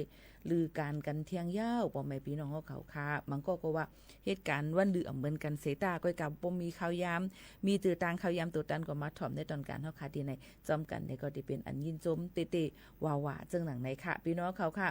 ข่าวเงาอ่อนตั้งในนั่นค่ะตีอ่อนเอาข่าวเงาเกี่ยวกับเลยลองฟิงฟ้าราศีฝากตอนจนถึงพี่น้องเขาก่อนค่ะตั้งปะถ่องจึงไทยฝนตกนำมังปื้นตีค่ะในวันที่4เมื่อในโหปากมัน 60% ในค่ะมังตีตกนำมังตีตกลมกระดมเย็นเตมีอยู่ที่25วัยวันเตมีหมอก37องศาในนั่นค่ะเนาะตั้งไพลมเตมี10ถึง20กิโลเมตรต่อ1ชั่วโมงค่ะตีเลยว่าหลายๆตีนั่นในก็ตีมีฝนตกน้ำบางตีก็ตีมีฝนตกในค่ะอันนี้เขาขาลัดเกี่ยวกับเรื่องตั้งปอดของจึงไทยในนั่นค่ะเดี๋ยวก็เหมือนในเป็นว่าเป็นวันลำลองในค่ะกูวันที่4กูปีเป็นห้องว่าเป็นวัน National Hug Your Cat Day ในนั่นค่ะเป็นวันกอดแมวจึงไทยเป็นมันกอดแมวลุมฟ้าในนั่นค่ะพี่น้องเขาเป็นวันอันคนอันฮักแมวนั่นค่ะเนาะตัวสัตว์อันเป็นแมวนั่นค่ะพี่น้องเขาค่ะลองตึงหนังไหนในนั่นค่ะนี่ก็เป็นวันดำลองเที่ยงอันนึงมาฝากตอนจุดถึงกันเที่ยงอันนึงซ้ำในนั่นค่ะพี่น้องเขาค่ะดีดังเจดอนเก้งใหม่ดังเมืองเก้งใหม่เขาโคมกันหลายๆฝ่ายค่ะเปิ้นก็คึงปองให้สั่งเหตุการณ์ลีกุโสนะคะทำบุญเมืองในนั่นค่ะเนาะพี่น้องเขาค่ะในก็ในวันที่4เหลินชน6 2เหงปลาย26ในค่ะก็จะมีเหตุการณ์ตั้งลีกุโสในค่ะเนาะหลูต้านอย่านำคำเต้าหลายๆตีนะคะเดมีอยู่10องตีจ้อมกันดังเจดอนเก้งใหม่นะคะเดมีดีลานพระบรมราชานุสาวรีย์3กษัตริย์เดมีดีตางพักตูตาแปะพักตูจ้างผึกพักตูเก้งใหม่พักตูส่วนดอกพักตูแสนปรุงนะคะมันก็เดมีอยู่1 2 3 4 5มี5พักตูค่ะดังเมืองเก้งใหม่ในค่ะเนาะพี่น้องเขาค่ะก็เดมีประตูตาแปะต้องค่ะพักตูตาแปะพักตูจ้างเพิกพักตูเก้งใหม่ส่วนดอกแสนปรุงในนั่นค่ะพี่น้องเขาเยี่ยวก็เตมีอยู่หลายแจงล่ะในค่ะเนาะ1 2 3 4มีอยู่4แจงอันนั้นก็เตเป็นว่าเป็นองตีหิมผังในคูเมืองแล้วมันเตมีไว้ในค่ะเนาะแจงสีพุ่มแจงกระตั้มแจงกูเฮิงแจงหัวริ้นในนั่นค่ะในก็เปิ้นก็เหตุการณ์หลูต้านหยัดนำความเตาเหตุการณ์ตั้งดีกุศลสืบสตาวันเมืองในนั่นค่ะแลเป็นเฮียงกับหั่งใจเนี่ยค่ะตอนตาคาวันก้นเมืองยก็ตั้งเมืองเก่งใหม่ก็ได้เป็นเมืองอันเป็นเมืองฟิงแงฟิงทุ่งอันมีกึกไว้ปียาวข้าวหึงในนั่นค่ะเอามาได้เป็นลองคนลงตั้งใหม่ลองความละตั้งจาลองฟิงทุ่งฮิตห้อยสมเสื่อหนังในค่ะในก็เอามาฝากดอนจนถึงพี่น้องเขาตั้งเซดอนเก่งใหม่ก็มี7ปากปีปลายเอาค่ะเนาะ7ปากปีปลายมันนำมาในค่ะเนาะพี่น้องเขาค่ะลองตั้งเสนก็เปิ้นก็เหตุการณ์ลองเฮียนหลูตันเนี่ยค่ะเมกำวันกำเมืองนั่นค่ะเนาะในวันเมื่อในนั่นค่ะพี่น้องเขากว่าหันตั้งในคู่ในเวียงก็ได้หันเจ้าหน้าที่เปิ้นหลายๆฝ่ายโฮมห้อมกันเสตั้งห้องปล่อยเสียงเขาค่ะก็ถ่ายทอดเสียงว่าอยู่ที่นั่นในนั่นค่ะนี่ก็มาฝากตวนจูถึงพี่น้องเขาเที่ยงว่าเจิ้งหนังในค่ะพี่น้องเขาค่ะถ่อมจ้ำกันดีในตัวจ้ำกันดีในพี่น้องเขาตัวไว้อยู่ตีเลยตั้งเลยอุบโอตรงตักจ้ำกันนะคะยิ่งหมวกเขาโน่นเตมาอ่านด้วยข้อความตีพี่น้องเขาตรงตักกันเขามาตั้งสื่อออนไลน์ก่อนตั้งเรดิโออำล้มนั่นกับสืบมาไลขนาดตี0532760007อันที่ถ่อมเนี่ยก็ใครจังนัดในก็โทรมาไลในนั่นค่ะพี่น้องเขา ก็มาฝากตอนจุดถึงกันเจ้าหนังไหนค่ะตรงตักพี่น้องเขาอันด้วยดังเฮิรนสอมค่ะเพจสวทเก้งใหม่ AM 147กิแล้วต้องตักพี่น้องเขาดัง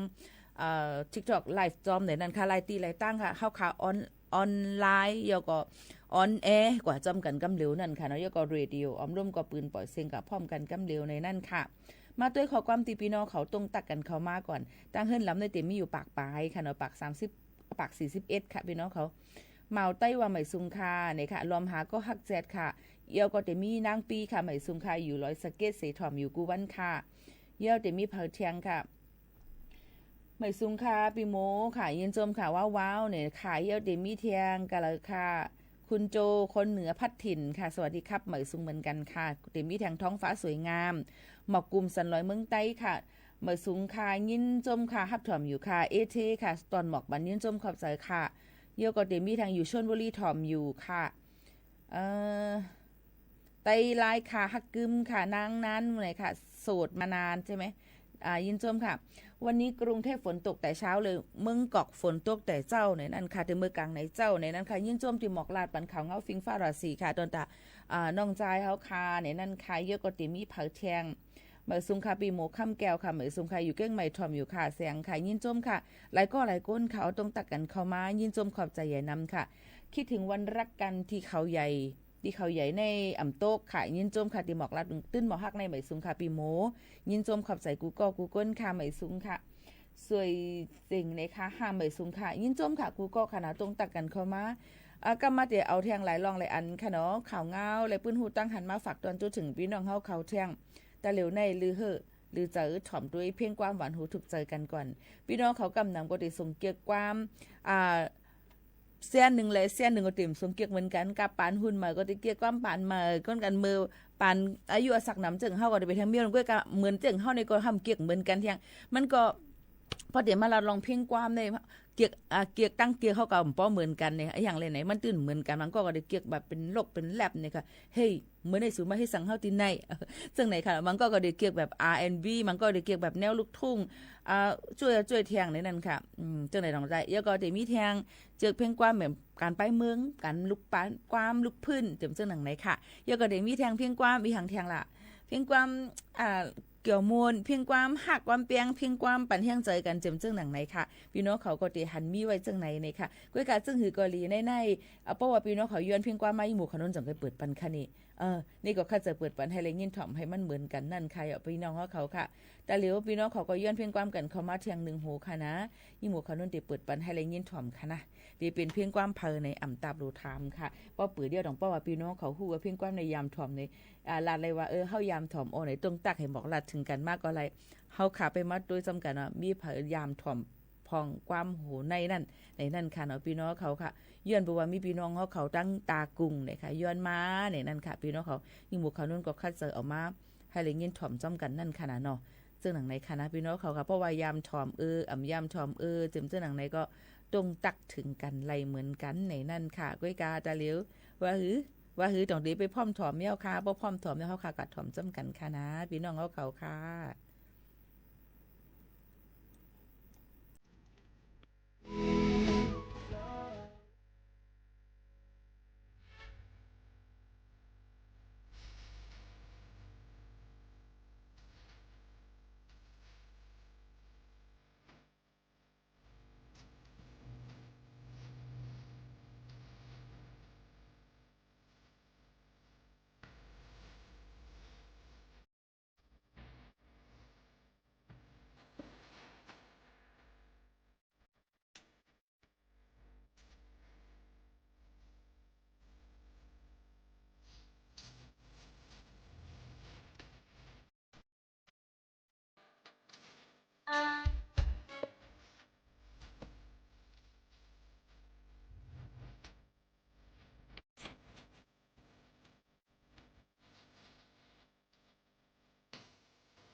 มันก็ว่ายำถ่อมเอาก้ามหูในยำถ่อมเดือมืออาสัก7-8 ขบในนั้นค่ะมันก็ว่าถ่อมอเนี่ยค่ะ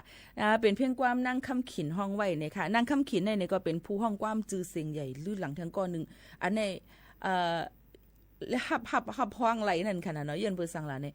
เฮาขาดได้ยินถ่อมเดือมือเขาก็เล็กๆแต่มือแคบข่อยแค่เสียดออกมาแล้วก็เพราะว่าติดถ่อมความโหเนี่ยก็เลยเอากำแจมกำจิ้มลงให้มาให้ในเขาแค่ให้กับยึดไปแค่นั้นเนี่ยบางปอกเส้นแคบความมันขาดเนี่ยก็เอาก้าวอันมาเตะจับกันให้แห้งให้จังไกมาถ่อมเที่ยงเพราะว่าหมักมือกูทำเป็นปานหมักฐานไฟฟ้าก็สัมมีค่ะเนาะต้องยำถ่อมค่ะเพราะว่าไฟฟ้ามีในเครื่องจักรเข้าคันนั่นเนี่ยก็เพราะว่าหมักฐานจำเต็มหมดเนี่ยก็มือใหม่ๆก็ห้องแคมก็อำเกียวสังเยาเจอปนนั้นปนหมักฐานหมดว่าเหือเพราะจำเต็มไว้เหมือนนางเฮานอนหนึ่งกว่าที่กันใจมันเปลี่ยนจังนั้นเฮียงก้นเฮาขาก็เหมือนกันค่ะอย่าไปกับว่าเฮียงเครื่องใจเครื่องตื้อเฮาขานั่นกุ้ยเฮียงก้นเฮาขาในเพราะว่าเฮาขาใจมันอยู่ติ๊กๆเฮ็ดกันนักๆนาๆน่ะมีวันลือเสปอกนั่นในจึงที่จังเฮือโอนเลยง่ายแบตเตอรี่เฮียงก้นเฮาขานั่นเนี่ยก็มันก็ลดย่อมในง่ายลงป้ายอยู่ลีเฮาขานั่นเนี่ยก็ที่จังมาตุ้มเตอเสียจังเฮ็ดแล้วค่ะเจ็บยุ่มดีกินน้ำหวานเจ็บจอมเนื้อจอมโตจอมนั่นจอมในกินหวานน้ำรับต้องคนต้นหักตั้งเป็นตะกาตั้งเป็นติปบพุดมีมาเอาค่ะกบนั้นกวนเฮาคาในติเลนอนปันมันติเอสุดมัน 6-8 ชั่วโมงปอนวันซื้อนั่นอำนั้นก่อนนำเลย8 ชั่วโมงนั่นในซ้ำมันก็อำลีเหมือนกันพี่น้องเขาว่า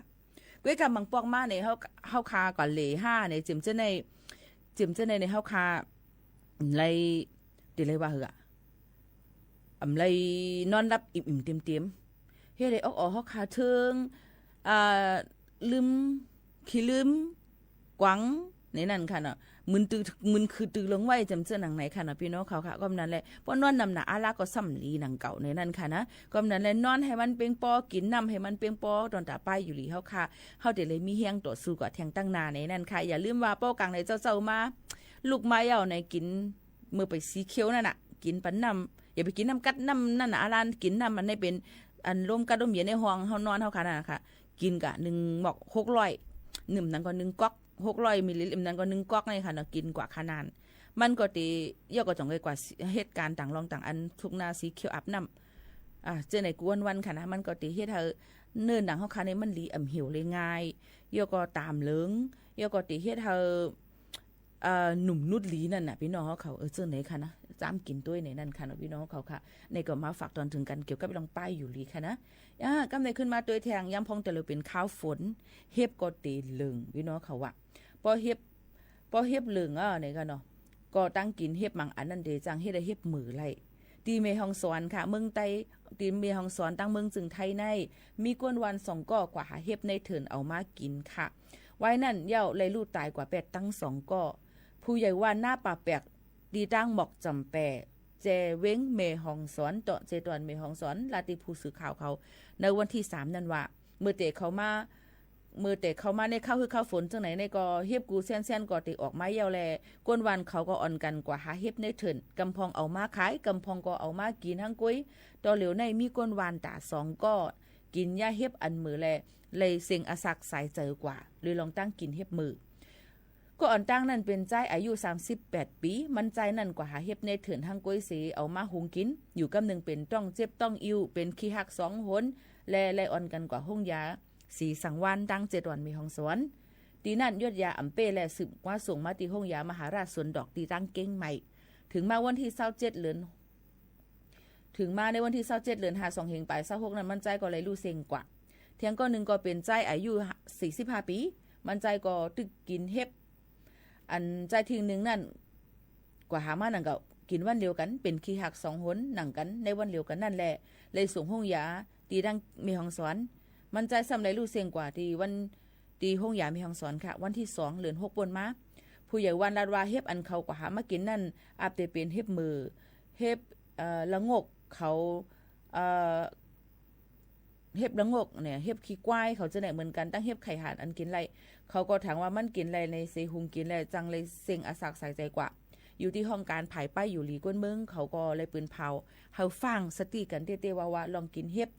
อันจางเป็นเพย่ำเหลียวยาแก้มือย่อนเฮ็บกำซื้อนั้นมันก็อ่ำไปมีไรป้อกินยาเฮ็บอันเป็นก้องเป็นมือนำซึ้ง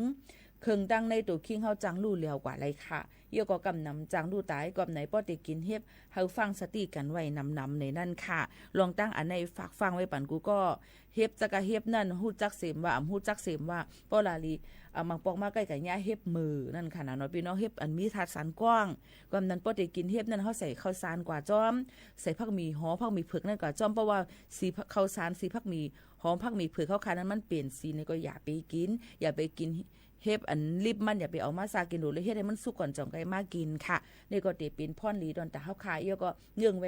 ลองเฮ็ดให้เฮาขายญาต้องคนต้นหักนั่นค่ะนะเนาะก็เอามาฝากตอนจุดถึงพ่อแม่พี่ๆน้องๆเขาจึงหนังไหนค่ะเที่ยงอันนึงค่ะเมื่อกลางค่ำขึ้นลึกเย็นมื้อว่านั่นในค่ะเนาะมื้อวันที่3นั่นก็มีรายงานฝนตกแห้งหนาตั้งเมืองสารปีเจดอนเก้งใหม่ค่ะเฮ็ดเฮาล้มตกห่าวแห้งในค่ะเฮ็ดเฮาต้นไม้เสาไฟฟ้าล่มติงเฮือนก้นหวานก้นเมืองและโคกของก้นหวานก้นเมืองไหลหับลองลู่ซุ่มกว่าหลายตีหลายตังในนั่นค่ะในปื้นตีเลยล่ะตีตั้งหมู่7บ้านหนองแฝกสารปีเนี่ยค่ะลมพัดเป่าห่าวแห้ง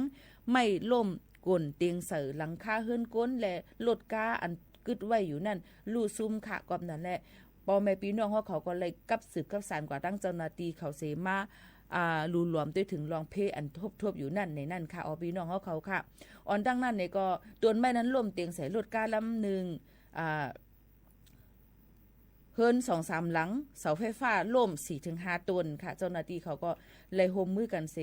สืบเฮ็ดเฮามันมีกว่าเส้นตั้งแรงงานแล้วก็หนังหือป้อติมีลองรู้ซุ่มนั่นนี่ก็คึงปองให้สร้างกว่าในนั่นค่ะอันนี้ก็เพกึ่งกลางอันวานั่นฮู้ว่าเตเกิดขึ้นมาเมื่อละใกล้ๆเป็นอยู่ความนั้นพี่น้องเขาก็รู้เลยฟังกันไว้แล้วก็อยู่ไกลห่างมันปบครบทบเพเยาเนี่ยก็รู้เลยสมาธิให้ลีเสหนังหือป้อติข้ามป่นลดกว่าไรนั่นในนั่นค่ะพ่อแม่ปีๆน้องๆเขาอันนี้ก็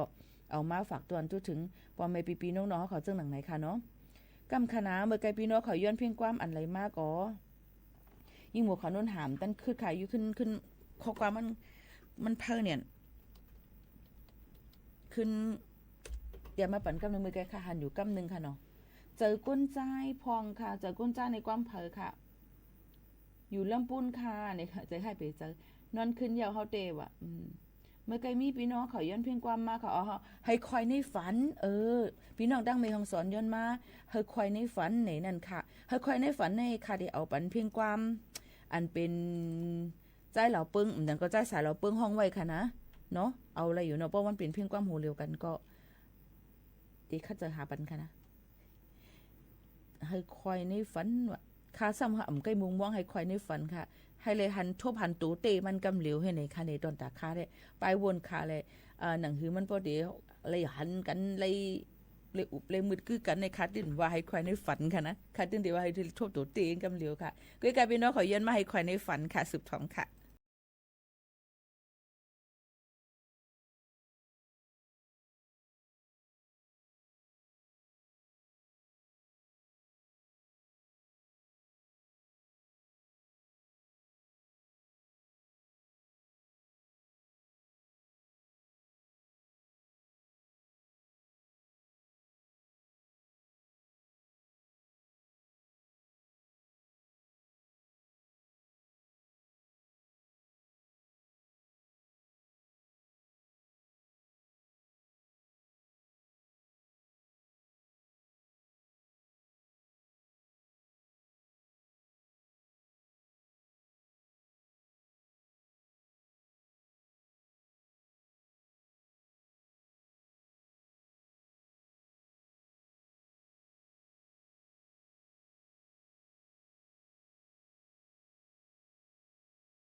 ไปไล่ทบกันก็เฮาคอยในฝันไหนนั่นค่ะเพียงความหูในรีทอมเนี่ยจะถึงมือลูกอ่อนเนี่ยค่ะจะถึงวันเฮาเมืองเฮาเนี่ยนั่นค่ะพี่น้องขอก็ที่ต้องตักกันเข้ามาใช้ยกค่ะมือกูปอกในเพียงความในทอมก็เลยทอมในแก่แจ๊ดอันนี้เลยก็หาซื้อมาเนี่ยค่ะเนาะยกกับผู้โจติเลยทอมนั่นบ่มีหมักฐานมาครั้งก็ไปเลยทอมเที่ยงซึ่งในค่ะน้องก็ติมีมาเนี่ยนั่นค่ะนี่ก็ที่เป็นปันมือกูปอกเพียงความเก่าๆในยุ่มยามมากูก็ได้ส่งเกี่ยวกันเพียงความเหม่อๆก็จะว่าปันเที่ยงเฮาค่ะก็ปันเที่ยงอยู่ที่ว่าพี่น้องเขาได้บอกลาว่าได้แค่ทอมเพียงความหูแล้วก้อยกายอย่าไปย้อนมาอันเป็นลำเสียงความไทยความต่างอันเปิดอำไลคาที่ในเนาะ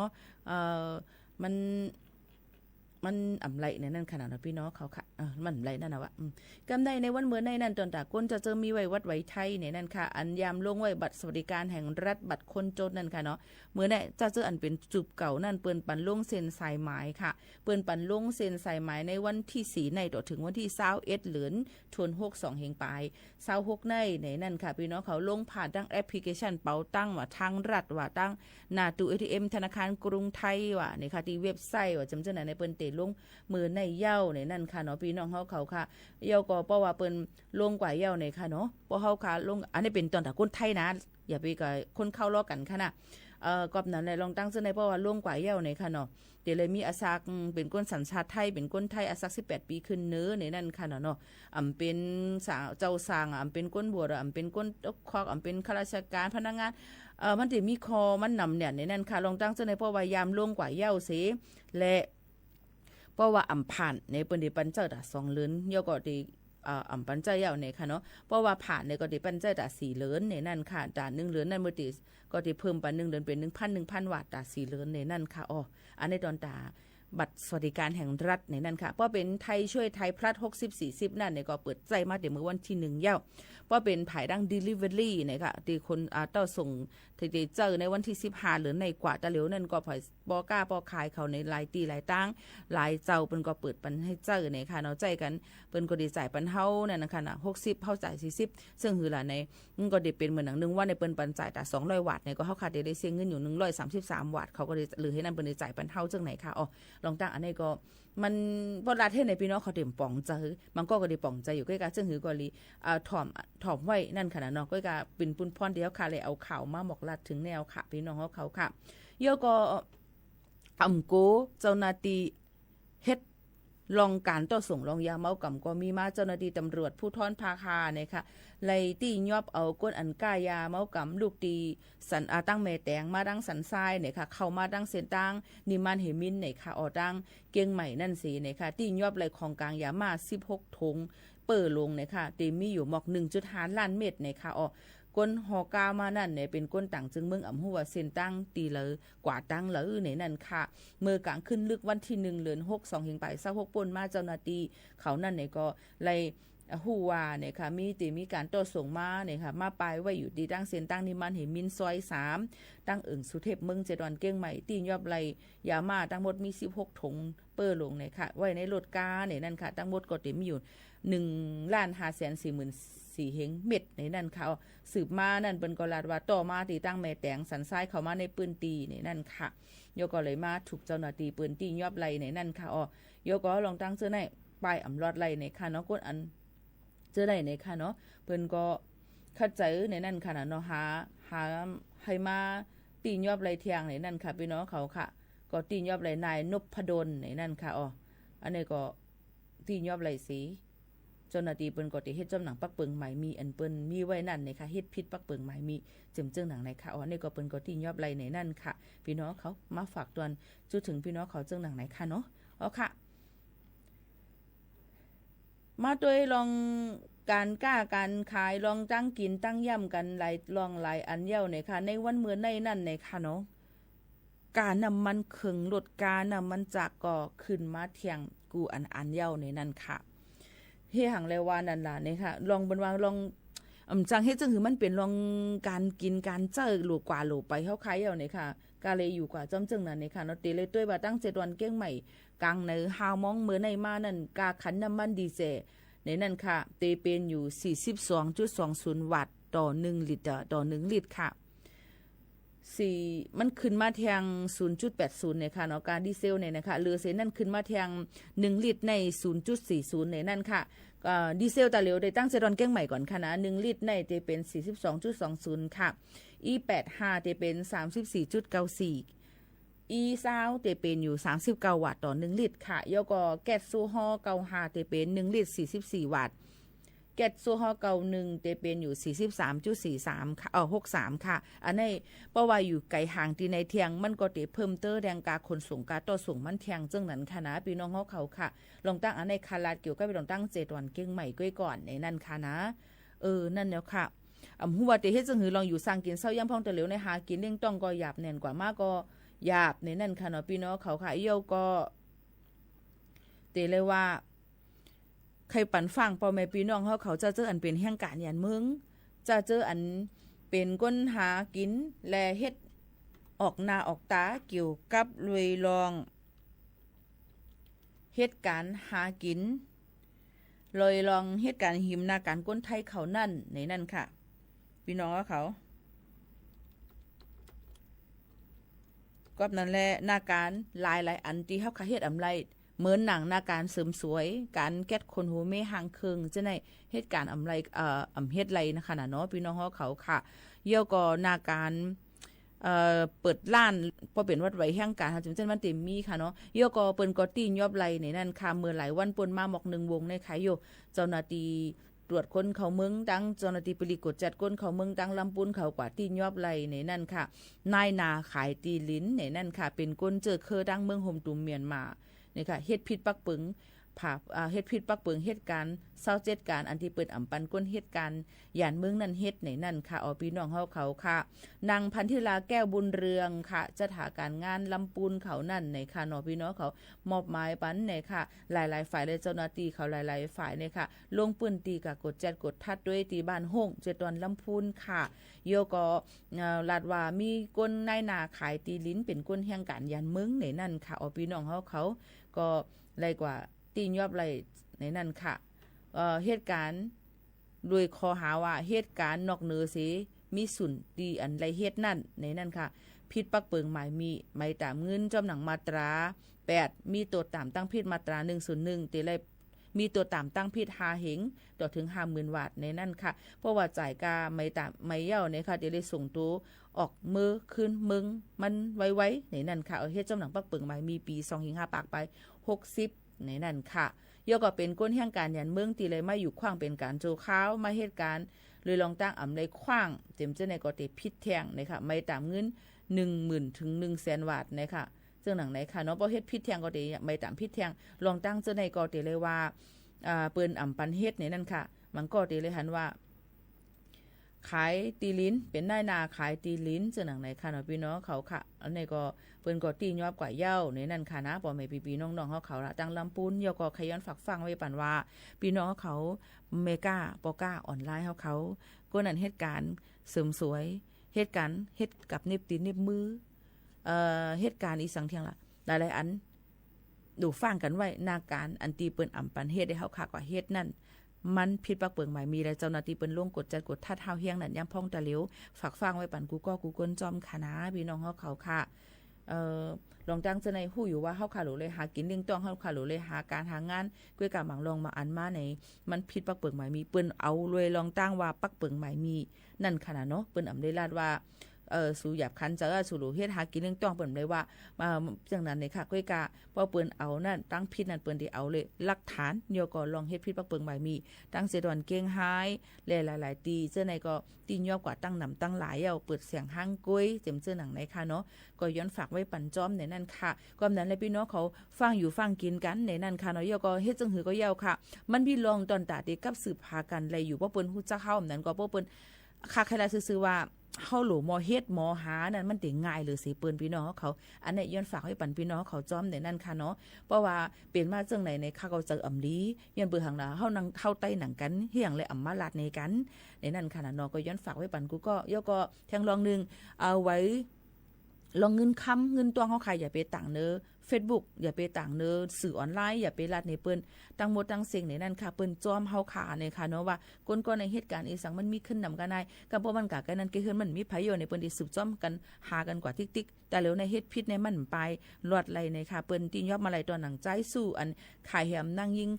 นั่งคำอิงกว่าดีดังสันพิเซอร์นั่นเลยค่ะเปิ้นยังสูงเมื่ออยู่เมืองใต้ค่ะนะเปิ้นยังสูงมาปันกันขึ้นค่ะพี่น้องเขาอันในค่าก็เลยกว่าไปตุ้ยปักตาไปตุ้ยแล้วก็เปลี่ยนภาษาบันนั่นขนาดเนาะอันที่มันจะเฮ็ดให้นั่งยิ่งกว่าแบตเจ้านั้นค่ะก็นั่นแหละน้ำเนี่ยในค่ะนะมันนำเนี่ยในค่ะนะเฮาอย่าไปรายละเอียดพิละลามันไปอำลอดไรในนั่นค่ะมันสื่อจะเร็ว AI ก็ขึ้นกลับมาเนี่ยค่ะง่ายเนี่ยในค่ะเนาะย่อก็ไว้ทีไว้ห้วยอันที่เฮาค่ะซื้ออันทุกแม่นมันน่ะอย่าไปรายละเอียดต่างค่ะอันนี้ก็ผิดปักเปิงหมายมีเหมือนกันฝากฟังไว้ปั่นกูก็ค่ะฮู้ไว้แค้นสีไว้ฮู้ในนั่นค่ะหนังหือค่ะว่าได้ทบเพเป็นเพมาจำตัวเฮาค่ะในนั่นค่ะขอบใจถึงกูก็ค่ะมีลองตั้งจึงหือในก็ตรงตักจอมกันก้อยก็อย่าเปรียมตักเข้ามาว่าให้ไหนติ๊กๆเนาะค่ะกลมฮู้เดียวตอบว่าคือกลุ่มก็ตอบข้อความกูก้นก็เปลี่ยนกว่าอำไล่ในนั่นค่ะโยก็บางอันเฮาค่ะเจอตั้นต้วยนั่นค่ะแล้วก็นั่นแหละโยก็มังก็เนี่ยตั้นถามทางข้าวย่ำไรฮู้เพราะว่านั่นก็รู้เลยโทรหาหมูเขานั่นพอโทรมาใน1 โมง 2 โมงกลางขึ้นลึกเย็นลงเฮตัวก่อนว่าจ่องเปิ้นตั้น5เนี่ยค่ะจ่องเปิ้นเต็มเฮาอยู่แล้วก็ทำไปโทรมาหาเฮาได้เป็นวิดีโอคอลมาเที่ยง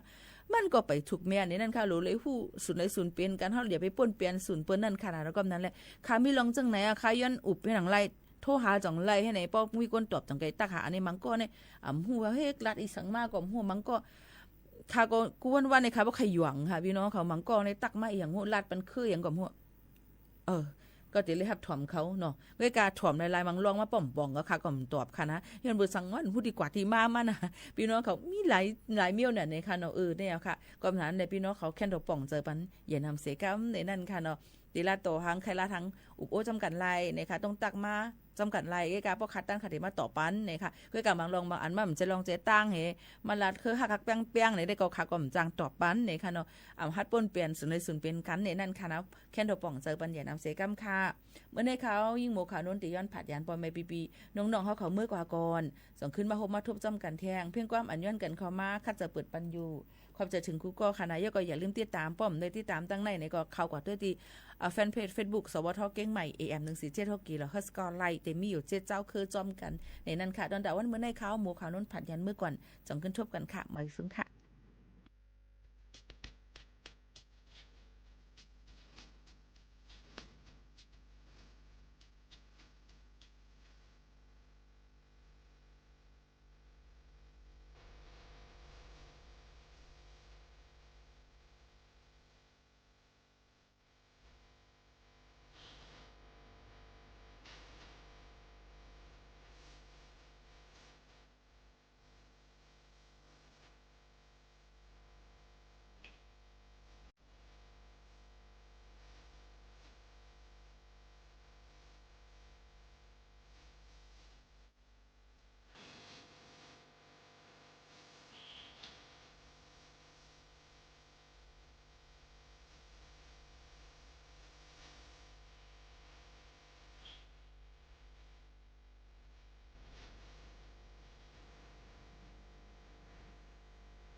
สถานีวิทยุกระจายเสียงแห่งประเทศไทยและเครือข่ายทั่วประเทศเสนอข่าวต้นชั่วโมง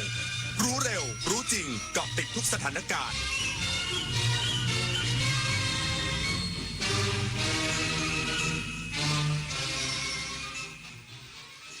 รับฟังข่าวต้นชั่วโมง 23 นาฬิกากับอานนท์ นันตะสุคนครับ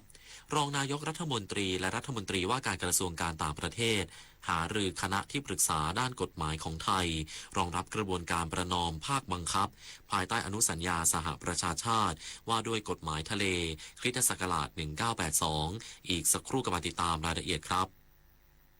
ถนนดนตรีไลฟ์เดือนมิถุนายนจุดพักของนักเดินทาง78 ปีงาคาราวานพร้อมด้วยวงคาราวานน้อยและดวงดาวเดียวดายในถนนดนตรีไลฟ์วันศุกร์ที่ 26 มิถุนายน 2569 เวลา 18 นาฬิกาเป็นต้นไปณห้องออดิทอเรียมอาคารปฏิบัติการสื่อใหม่สถานีวิทยุกระจายเสียงแห่งประเทศไทยถนนวิภาวดีรังสิตดินแดงติดต่อเข้าชมโดยไม่เสียค่าใช้จ่ายได้ที่ Facebook ถนนดนตรีเรายังเป็นนักเดินทางสังคมสูงวัยไม่ใช่เรื่องไกลตัวอารยสถาปัตย์คือการออกแบบบ้านเมืองและพื้นที่สาธารณะให้ผู้สูงอายุใช้ชีวิตได้สะดวกปลอดภัยและเท่าเทียมทางลาดราวจับพื้นกันลื่นและแสงสว่างคือรายละเอียดเล็กๆที่ช่วยลดการหกล้มและเพิ่มคุณภาพชีวิตได้จริงร่วมสร้างสังคมที่ทุกวัยใช้ชีวิตได้อย่างมั่นใจเพราะการออกแบบที่ดีคือความใส่ใจที่ทุกคนสัมผัสได้ใต้ร่มพระบารมีแห่งสมเด็จพระนางเจ้าสิริกิติ์พระบรมราชินีนาถพระบรมราชชนนีพันปีหลวงโครงการศิลปาชีพได้ก่อกำเนิดทั่วทุกภูมิภาคจากผ้าไหมงามแห่งอีสานงานหัตถศิลป์ล้านนาจากสารภาคกลางสู่ผ้าบาติกชายแดนใต้เปลี่ยนภูมิปัญญาพื้นบ้านให้กลายเป็นอาชีพสร้างรายได้และสืบสานศิลปวัฒนธรรมไทยให้คงอยู่คู่แผ่นดินเมื่อโลกเปลี่ยนคนต้องปรับทักษะใหม่ที่เป็นกุญแจสู่อนาคตโลกเปลี่ยนเร็วขนาดนี้เราจะตามทันไหมนะทันสิแค่ไม่หยุดเรียนรู้เพิ่มทักษะใหม่ใช้เทคโนโลยีให้เป็นเราต้องเริ่มยังไงอะก็เริ่มจากตัวเรานี่แหละคิดเป็นทำเป็นรู้เท่าทันสื่อและมีคุณธรรมไงล่ะพัฒนาคนไทยให้ก้าวทันโลกยุคใหม่ใส่ใจเรียนรู้สู่อนาคตที่ยั่งยืนรองนายกรัฐมนตรีและรัฐมนตรีว่าการกระทรวงการต่างประเทศหารือคณะที่ปรึกษาด้านกฎหมายของไทยรองรับกระบวนการประนอมภาคบังคับภายใต้อนุสัญญาสหประชาชาติว่าด้วยกฎหมายทะเลคริสตศักราช 1982นายศรีหศักดิ์ พงษ์เกตแก้วรองนายกรัฐมนตรีและรัฐมนตรีว่าการกระทรวงการต่างประเทศเปิดเผยภายหลังการพบหารือกับคณะที่ปรึกษาด้านกฎหมายของไทยณกรุงปารีสสาธารณรัฐฝรั่งเศสในห้วงการประชุม OECD ว่าเป็นการหารือกับผู้เชี่ยวชาญกฎหมายระหว่างประเทศซึ่งเป็นผู้ที่มีประสบการณ์และเคยว่าความคดีสำคัญในเรื่องกฎหมายระหว่างประเทศในศาลยุติธรรมระหว่างประเทศเพื่อเริ่มกระบวนการเตรียมตัวของไทยเข้าสู่กระบวนการประนอมภาคบังคับภายใต้อนุสัญญาสหประชาชาติว่าด้วยกฎหมายทะเลภายหลังฝ่ายกัมพูชาได้ยื่นหนังสือถึงไทยและเลขาธิการสหประชาชาติเพื่อเริ่มต้นกระบวนการประนอมภาคบังคับตามอนุสัญญาสหประชาชาติว่าด้วยกฎหมายทะเลคริสตศักราช 1982 ที่กระทรวงการต่างประเทศไทยพร้อมที่จะปกป้องผลประโยชน์และทาบทามผู้ที่เหมาะสมต่อการเป็นคณะประนอมฝ่ายไทย2 คนไว้แล้วเพราะทราบว่ากัมพูชาจะดำเนินการเช่นนี้โดยต้องเลือกคณะประนอมที่ดีมีความเชี่ยวชาญและเป็นกลางเพื่อไม่ให้ส่งผลกระทบต่อการพิจารณาคณะกรรมการส่งเสริมและพัฒนาคุณภาพชีวิตคนพิการแห่งชาติเตรียมเสนอคณะรัฐมนตรีเห็นชอบปรับเบี้ยคนพิการเป็น 1,000 บาทต่อเดือนปลายเดือนนี้นายกสนั่นวงศ์สวัสดิ์รองนายกรัฐมนตรีและรัฐมนตรีว่าการกระทรวงอุดมศึกษาวิทยาศาสตร์วิจัยและนวัตกรรมเปิดเผยภายหลังการประชุมคณะกรรมการส่งเสริมและพัฒนาคุณภาพชีวิตคนพิการแห่งชาติหรือกปช.ว่าที่ประชุมเห็นชอบเพิ่มเบี้ยคนพิการเป็น 1,000 บาทจาก800 บาทและจะเสนอของงบประมาณ141 ล้านบาทจัดหาอุปกรณ์สำหรับช่วยเหลือคนพิการและเตรียมเสนอให้คณะรัฐมนตรีเห็นชอบปลายเดือนนี้หรือช้าสุดต้นเดือนกรกฎาคมนอกจากนี้ที่ประชุมยังเห็นชอบขยายวงเงินกู้เพื่อประกอบอาชีพคนพิการ โดยใช้เงินกองทุนและขยายเพดานจาก120,000 บาทเป็น 300,000 บาทรวมถึงการปรับสภาพแวดล้อมผู้อยู่อาศัยของคนพิการและการรับรองให้มีผู้ช่วยคนพิการสามารถเป็นเครือญาติได้แต่ต้องผ่านการอบรมจากหน่วยงานที่เกี่ยวข้องก่อนจะได้ค่าตอบแทน60 บาทต่อชั่วโมงวันละ6ชั่วโมงไม่เกิน30วันหรือประมาณเดือนละ 1,800 บาทส่วนจ้างงานคนพิการของภาครัฐจะนำเสนอเข้าที่ประชุมคณะรัฐมนตรีเพื่อรับทราบและขอความร่วมมือภาครัฐให้ความร่วมมือตามเกณฑ์ที่กำหนดกนิษฐาแก้วใสรายงานโฆษกกระทรวงศึกษาธิการชี้แจงกรณีพบสารเสพติดในปัสสาวะนักเรียนที่สุรินทร์30 คนเป็นกลุ่มเสี่ยงสูงที่อยู่ระหว่างเข้ารับการบำบัดไม่ใช่การสุ่มตรวจนักเรียนทั่วไปพร้อมสั่งติดตามดูแลใกล้ชิดนายตติยพัฒน์ปิติเศรษฐพันธ์โฆษกกระทรวงศึกษาธิการเปิดเผยถึงกรณีมีการเผยแพร่ข่าวการตรวจพบสารเสพติดในนักเรียนกลุ่มเสี่ยง100 คนที่โรงเรียนมัธยมแห่งหนึ่งในจังหวัดสุรินทร์ซึ่งตรวจพบสารเสพติดในปัสสาวะนักเรียนสูงถึง30 คนว่านักเรียนกลุ่มดังกล่าวเป็นกลุ่มที่มีความเสี่ยงสูงที่เข้าร่วมกิจกรรมบำบัดอยู่ก่อนแล้วโดยยืนยันว่าไม่ใช่การสุ่มตรวจในนักเรียนทั่วไปแต่เป็นการดำเนินการกับกลุ่มเป้าหมายเพื่อนำเข้าสู่กระบวนการบำบัดรักษากระทรวงศึกษาธิการสั่งการหน่วยงานในสังกัดที่เกี่ยวข้องตรวจสอบรายละเอียดเพิ่มเติมเพื่อติดตามการช่วยเหลือเด็กกลุ่มนี้อย่างใกล้ชิดแล้วย้ำว่ากระทรวงศึกษาธิการให้ความสำคัญสูงสุดกับการป้องกันและแก้ไขปัญหายาเสพติดในสถานศึกษาที่ผ่านมาได้กำชับให้ผู้บริหารโรงเรียนเฝ้าระวังและติดตามโอกาสเสี่ยงที่เยาวชนจะเข้าใกล้สารเสพติดอย่างต่อเนื่องโดยร่วมกับหน่วยงานฝ่ายความมั่นคงตำรวจและชุมชนเพื่อป้องกันเยาวชนจากยาเสพติดเนื่องจากสภาพแวดล้อมภายนอกโรงเรียนเป็นอีกหนึ่งปัจจัยสำคัญที่ส่งผลต่อพฤติกรรมของเยาวชนชวนันท์มาลีรายงานปิดน้ำกันวันนี้เพื่อชีวิตที่ดีกว่าปิดไฟกันเถิดหนาเพื่อชีวาลูกหลานไทยจบข่าวอานนท์นันตะสุคนอ่านรับฟังข่าวครั้งต่อไปเวลา 6 นาฬิกาติดตามข่าวที่นำเสนอไปแล้วได้ที่ www.thainews.prd.go.th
อุตสาฟ้ากระจ่างทั่วหน้าต่างสว่างแล้ว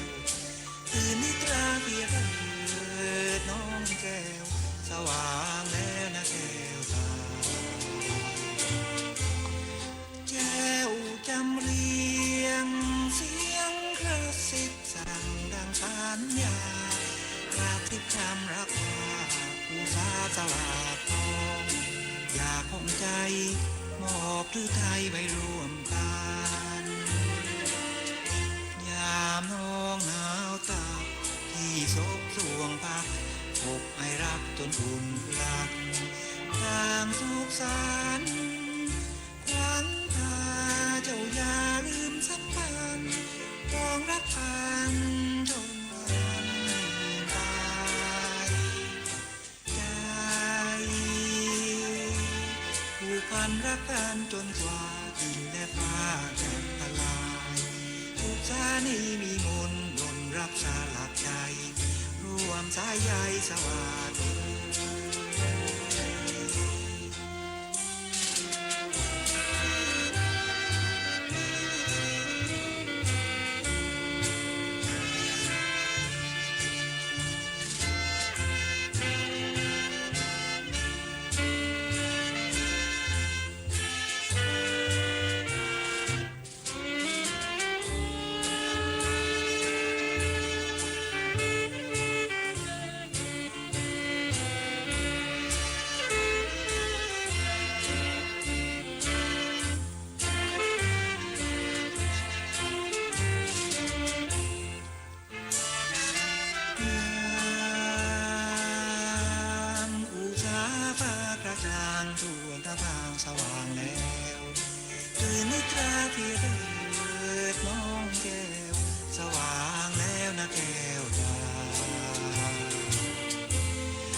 สวัสดีครับท่านผู้ฟังครับต้อนรับเข้าสู่รายการเพลงประทับใจนะครับทุกวันพฤหัสบดีและวันศุกร์ทาง FM 92.5 MHz AM 891 และ 819 kHz ส่วนวันจันทร์อังคารพุธนั้นพบกันที่ AM 819 kHz นะครับทั้งนี้ยังมีสถานีเครือข่ายวิทยุกรมประชาสัมพันธ์ที่รับสัญญาณด้วยนะครับวันนี้ผมขออนุญาตเริ่มต้นด้วยครูเอื้อสุนทรสนานกับเพลงที่จบไปเมื่อสักครู่นี้อุตสาสวัสดิ์แล้วก็ก่อนหน้านี้ขอให้เหมือนเดิมนะครับหวังว่าท่านผู้ฟังคงจะมีความสุขกับการฟังเพลงในชั่วโมงสุดท้ายก่อนที่จะเข้านอนหรือหลายคนอาจจะบอกว่าเข้านอนไปแล้วแต่รอฟังเพลงพอถึงเวลาของเพลงประทับใจก็ตื่นขึ้นมาก็จะไม่ว่าอะไรกันเพราะฉะนั้นคุณจะได้เพลิดเพลินกับการฟังเพลงเพราะไม่ว่าจะเป็นวงดนตรีกรมประชาสัมพันธ์วงกรมโฆษณาการแล้วก็วงสุนทรภรณ์เหมือนที่ทุกคนเคยติดตามรับฟังกันครับช่วงนี้ต่อด้วย2เพลงจากวินัยจุลบุษปะนะครับกลิ่นเนื้อนางและธาตุชีวิตครับ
าตินี้ฉันมีแต่ความผิดหวัง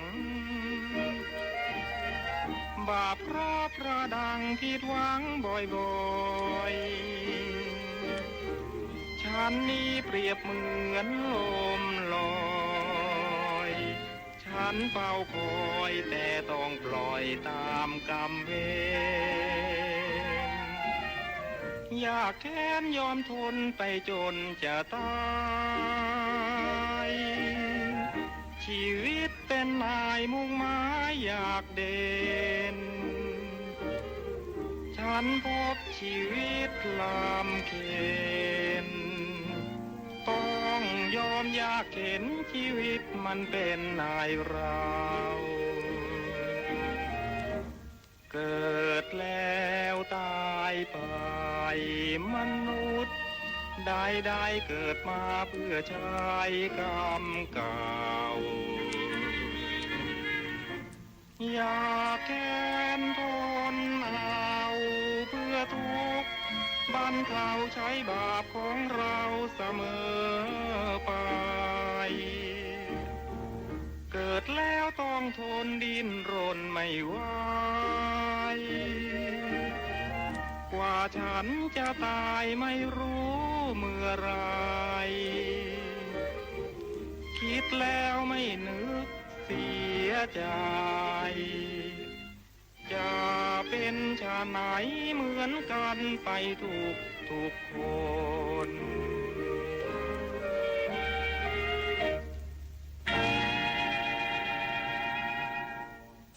พูดถึงครูวินัยจุลบุษปะเนี่ยมีเพลงที่ท่านผู้ฟังแนะนำกันเข้ามาเยอะหลายเพลงนะครับเมื่อสัปดาห์ที่ผ่านมาผมเพิ่งเปิดอัลบั้มที่มีชื่อว่าพรหมลิขิตเนี่ย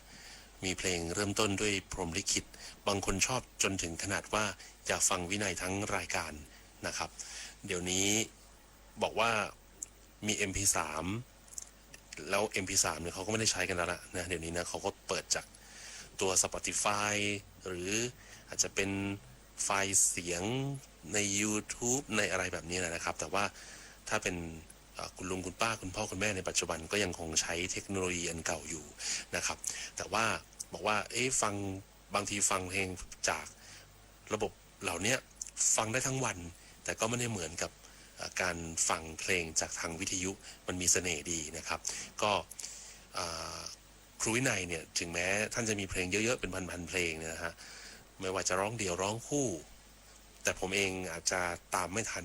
ในหลายๆเพลงเพราะฉะนั้นเนี่ยถ้าท่านผู้ฟังอยากฟังเพลงอะไรก็ขอกันเข้ามานะครับคุณลุงประเสริฐนะครับและคุณป้านุจรีนะครับอยู่ที่บางแคบอกว่าฟังรายการเพลงประทับใจเป็นประจำเลยวันนี้แนะนำเพลงของคุณวรนุชอารีมานะครับฝนเอ่ยแล้วก็อีกเพลงหนึ่งบอกว่าให้ฟังเพลงอะไรก็ได้นะครับคือเลือกอะไรก็ได้ให้ฟังผมเดี๋ยวเลือกให้นะครับพูดถึงฝนเดือนมิถุนายนนะครับเป็นต้นไปเนี่ยฝนจะตกเยอะจริงๆเข้าหน้าฝนตั้งแต่ช่วงของเดือนกลางเดือนพฤษภาคมแล้วเพราะฉะนั้นมันจะมีพวกมรสุมต่างๆเนี่ยพาดผ่านเข้ามาเยอะนะครับแล้วก็ที่สำคัญคือก็ต้องติดตามข่าวอากาศจากกรมอุตุนิยมวิทยาอยู่เรื่อยๆนะครับคุณผู้ฟังครับไปฟังฝนเอ่ยจากวรนุชอารีและอีกเพลงเดี๋ยวเลือกให้ฟังครับ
ที่จบไปรำพันสวัสดนะครับจากวรนุชอารีแล้วก็ก่อนหน้านี้ฝนเอ่ยเป็นหนึ่งเพลงที่คุณลุงคุณป้าจากบางแคแนะนำกันเข้าสู่รายการดีใจมากๆนะครับสำหรับการติดตามรับฟังแล้วก็ได้รับโทรศัพท์บ้างไปรษณียบัตรบ้างเข้ามาบางทีมีแต่เพลงแล้วบอกว่าผู้จัดหายไปไหนจริงๆผมไม่ได้หายไปไหนนะครับนั่งเลือกเพลงที่ผ่านมานี่มีอาการไม่ค่อยที่จะดีในร่างกายพอดีก็เลยอาจจะบางทีพูดไม่ไหวเนาะก็เลยนั่งมาเปิดเพลงอยู่แต่ว่าก็เปิดเพลงให้ท่านผู้ฟังได้ฟังกันคือผมมีปัญหาเรื่องของระบบย่อยนะฮะแล้วก็น่าจะมีปัญหาเรื่องหลอดอาหารมันก็เลยทำให้หายใจไม่ค่อยสะดวกนักนะครับแต่ก็ดูแลตัวเองจนดีขึ้นมากตอนนี้นะครับดีขึ้นจนเกือบ100%แล้วแหละนะฮะวันนี้ก็เลยได้มานั่งเปิดเพลงจัดรายการให้ท่านผู้ฟังได้ฟังกันบางทีฟังเพลงเยอะๆแต่เขาบอกว่าพูดบ้างก็ได้นะพูดไม่ต้องเยอะก็ดีจะได้รู้ว่าผู้จัดรายการยังอยู่ไม่ได้หายไปไหนก็ไม่ได้หายไปไหนนะครับก็ยังอยู่เหมือนเดิมกิจกรรมร่วมสนุกในเดือนมิถุนายนก็ยังคงต่อเนื่องจากเดือนพฤษภาคมที่ผ่านมานะครับที่หลายคนส่งเป็นโปสการ์ดเป็นไปรษณียบัตรเข้ามาถามว่าทำไมถึงไม่ได้ให้เล่นเกมทางโทรศัพท์ก็ตราบใดที่มีไปรษณียบัตรขายตราบใดที่มีโปสการ์ดขายผมก็ยังคงเล่นอยู่นะครับคุณผู้ฟังส่งมานะครับอยากจะฟังเพลงอะไรแนะนำกันเข้ามาบอกชื่อศิลปินด้วยเพราะว่าบางเพลงหลายศิลปินเป็นคนร้องผมเลือกมาฝากแล้วเดี๋ยวไม่ถูกใจกันนะครับก็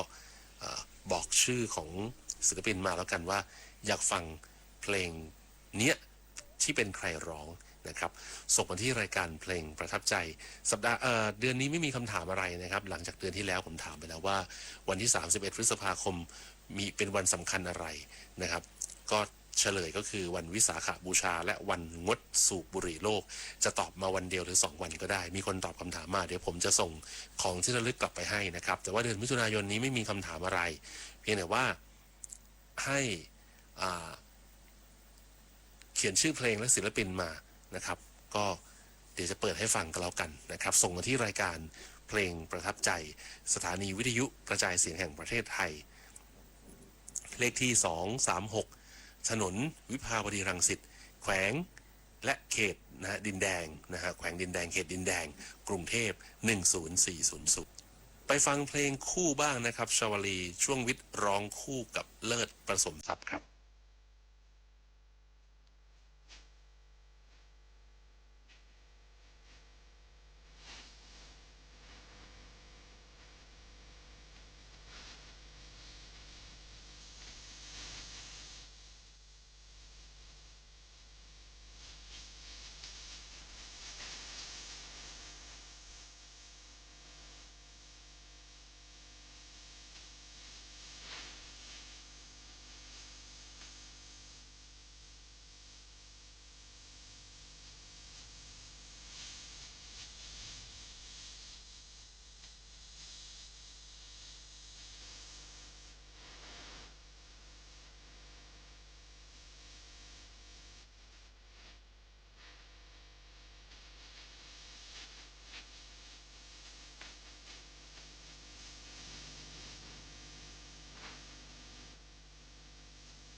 รันถึง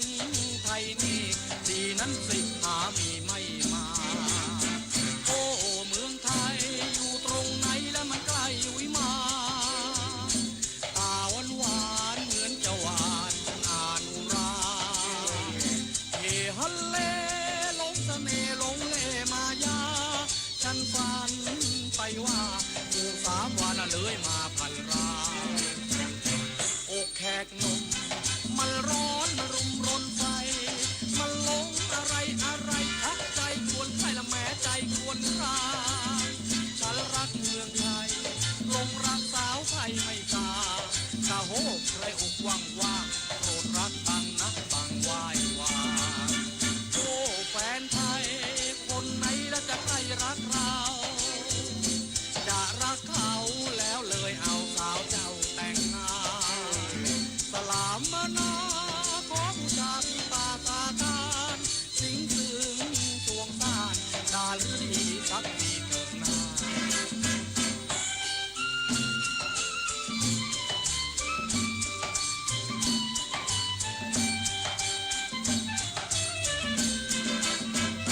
อยู่อินเดียเที่ยวไปเสียละเหี่ยวหัวใจ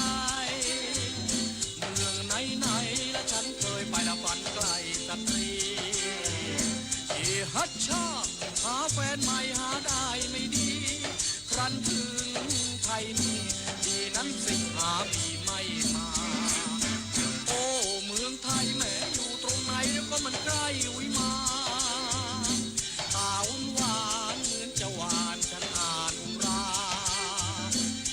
ฮัลเลลงเสน่ห์ลงเล่มายา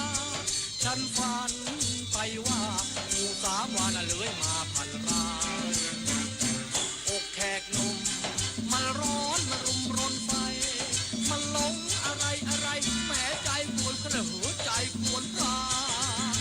ฉันรักเมืองไทยหลงรักสาวไทยไม่ต่างโอ้โหใครอกว่างว่างโปรดรักบังนะบังไหว้วาโอ้แฟนไทยคนไหนแล้วจะใครรักเราจะรักเขาแล้วเลยเอาสาวเจ้าแต่งงานสลามมานาขอบูชาพี่ปาตาตานสิงถึงสวงสานดารุดีสักทีเถิดนา ค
ก่อนหน้าที่จะฟังเพลงผมบอกท่านผู้ฟังไปว่า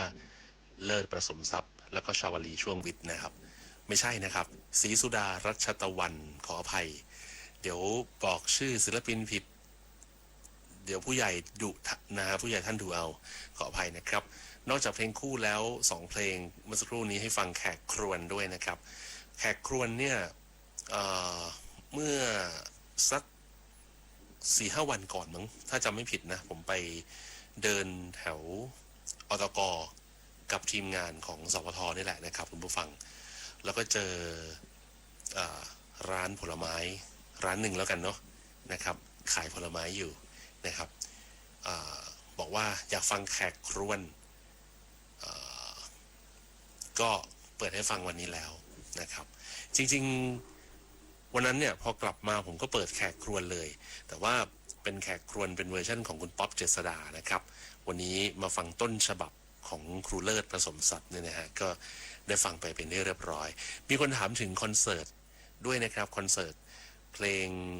ของเนี่ยวงดนตรีกรมประชาสัมพันธ์หรือว่าอาจจะมีศิลปินเก่าๆมาเมื่อไหร่อย่างไรที่ไหนบ้างเอาเป็นว่าเดี๋ยวถ้ามีจะบอกให้นะครับแต่ว่าอย่างเมื่อช่วงปลายเดือนที่ผ่านมาเนี่ย2 สัปดาห์วันที่22แล้วก็29เนี่ยนะครับวงดนตรีกรมประชาสัมพันธ์เราก็ไปสร้างสุขทางเสียงเพลงนะครับ PRD Music Therapy นะฮะให้กับโรงพยาบาลเมื่อวันศุกร์ที่22พฤษภาคมที่ผ่านมาเนี่ยเขาไปกันที่โรงพยาบาลจุฬาภรณ์นะครับแล้วก็เมื่อล่าสุดเลยเมื่อวันศุกร์ที่29นะครับศุกร์ที่ผ่านมานี่แหละที่ห้องประชุมแสงสิงแก้วนะครับชั้น4โรงพยาบาลศรีธัญญาทำเอาคนที่เขาไปร่วมไปรับบริการของโรงพยาบาลทั้ง2ที่นะไม่ว่าจะเป็นจุฬาภรณ์หรือว่าศรีธัญญาเนี่ยมีความสุขมากนะครับนอกจากวงดนตรีของกรมประชาสัมพันธ์ยังมีศิลปินอื่นๆด้วยเนี่ยถ้าผมจำไม่ผิดเนี่ยเมื่อวันศุกร์ที่29เนี่ยพอดีมันตรงกับถนนดนตรีไลฟ์ของเราด้วยเนี่ยนะครับมีหญิงทิติการด้วยนะครับไปแล้วก็อีกหลายๆคนเลยมีดีเจจาก FM 98.5 ลูกทุ่งเน็ตเวิร์กไปด้วยนะครับก็ได้ฟังเพลงกันอย่างเรียกว่าไพเราะจุใจกันเลยทีเดียวครับ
สมมุติ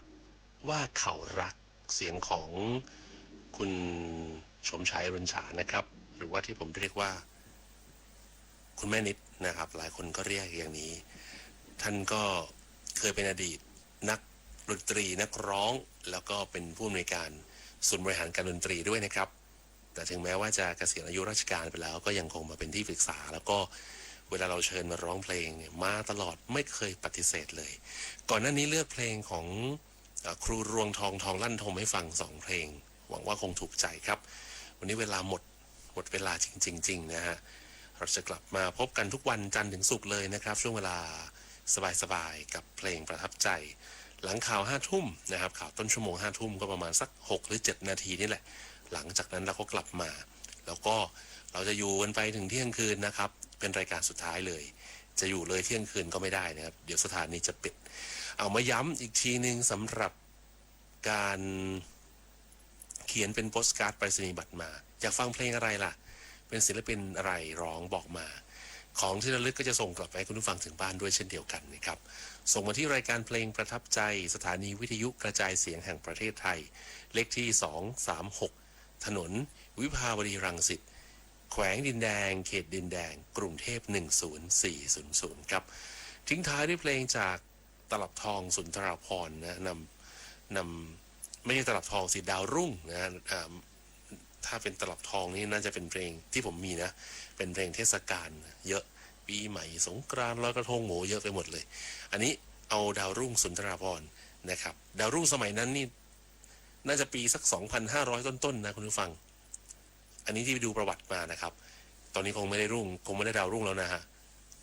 ก็ท่านบางท่านก็ยังเจิดจรัสอยู่บนวงการเพลงแม้อายุจะมากแล้วบางท่านก็จากเราไปแล้วแต่ว่าก็ยังคงทิ้งความเป็นสุนทรภรณ์ไว้เยอะเลยทีเดียวครับฝากไว้นะครับเดี๋ยวคงจะต้องเลือกเพลงนี้มาฝากนะครับเพลงที่ผมชอบแล้วกันฟ้าแดงนะครับครัวโศกวันนั้นเจอท่านอยู่นะครับท่านมางานที่สวทของเรานะวันวิทยุกระจายเสียงนี่ครัวโศกไม่เคยพลาดเลยนะครับเวลาเชิญมาท่านก็จะมาตลอดอีกเพลงหนึ่งเอาความฝันอันสูงสุดของท่าน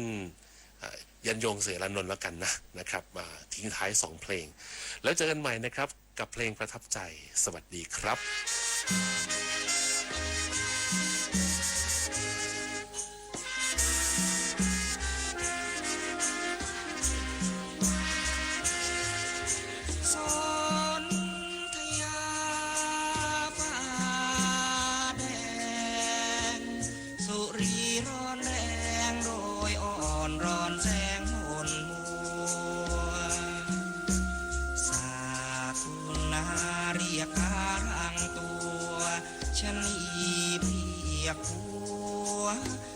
เรารำคำสวน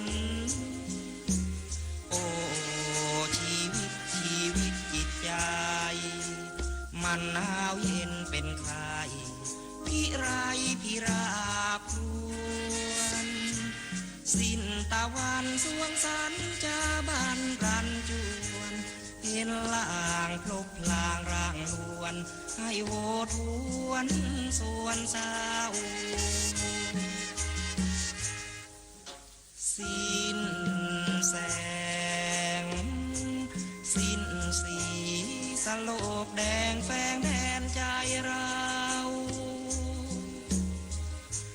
สายันเลื่อมเงาลบลางสลาวจากห่วงหาวพราวใจฟ้า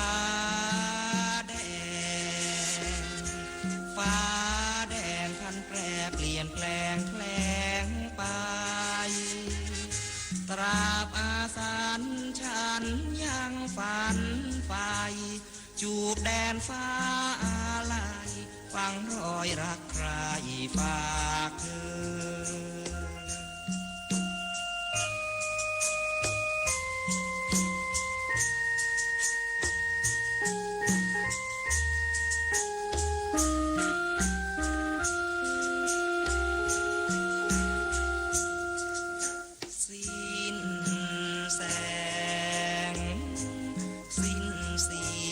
ส สโลกแดงแฝงแทนใจ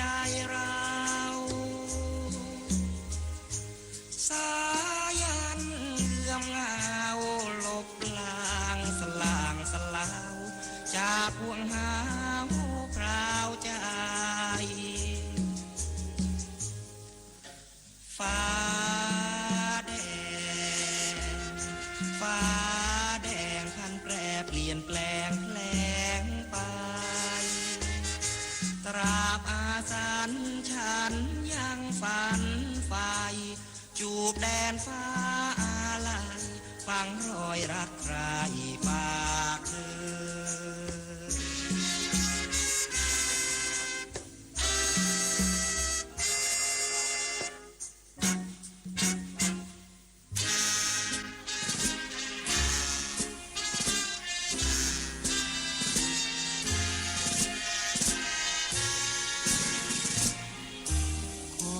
ฝันไป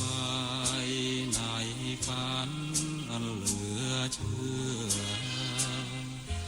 ขอสู้ศึก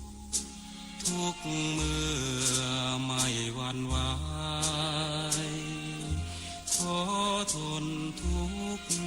รุกโรมโหมกายใจขอฝ่าฟันพ้องภัยด้วยใจทะนงจะแน่วแน่แก้ไขในสิ่งที่จะรักชาติจนชีวิตเป็นผุยพงจะยอมตายหมายให้เกียรติดำรงจะปิดทองหลังองค์พระปฏิมาไม่ท้อถอยคอยสร้างสิ่งที่ควรไม่เร่ร่วนภาวะผวังจิตสังขารไม่เคืองแค้นน้อยใจในโชคชะตาไม่เสียดายชีวาถ้าสิ้นไปนี่คือปณิธานที่หวานมุ่งหมายพดุงยุติธรรมอันสดใสถึงทนทุกข์ทรมานนานเท่าใดยังมั่นใจรักชาติองค์อาจครานที่นี่สถานีวิทยุกระจายเสียงแห่งประเทศไทยจังหวัด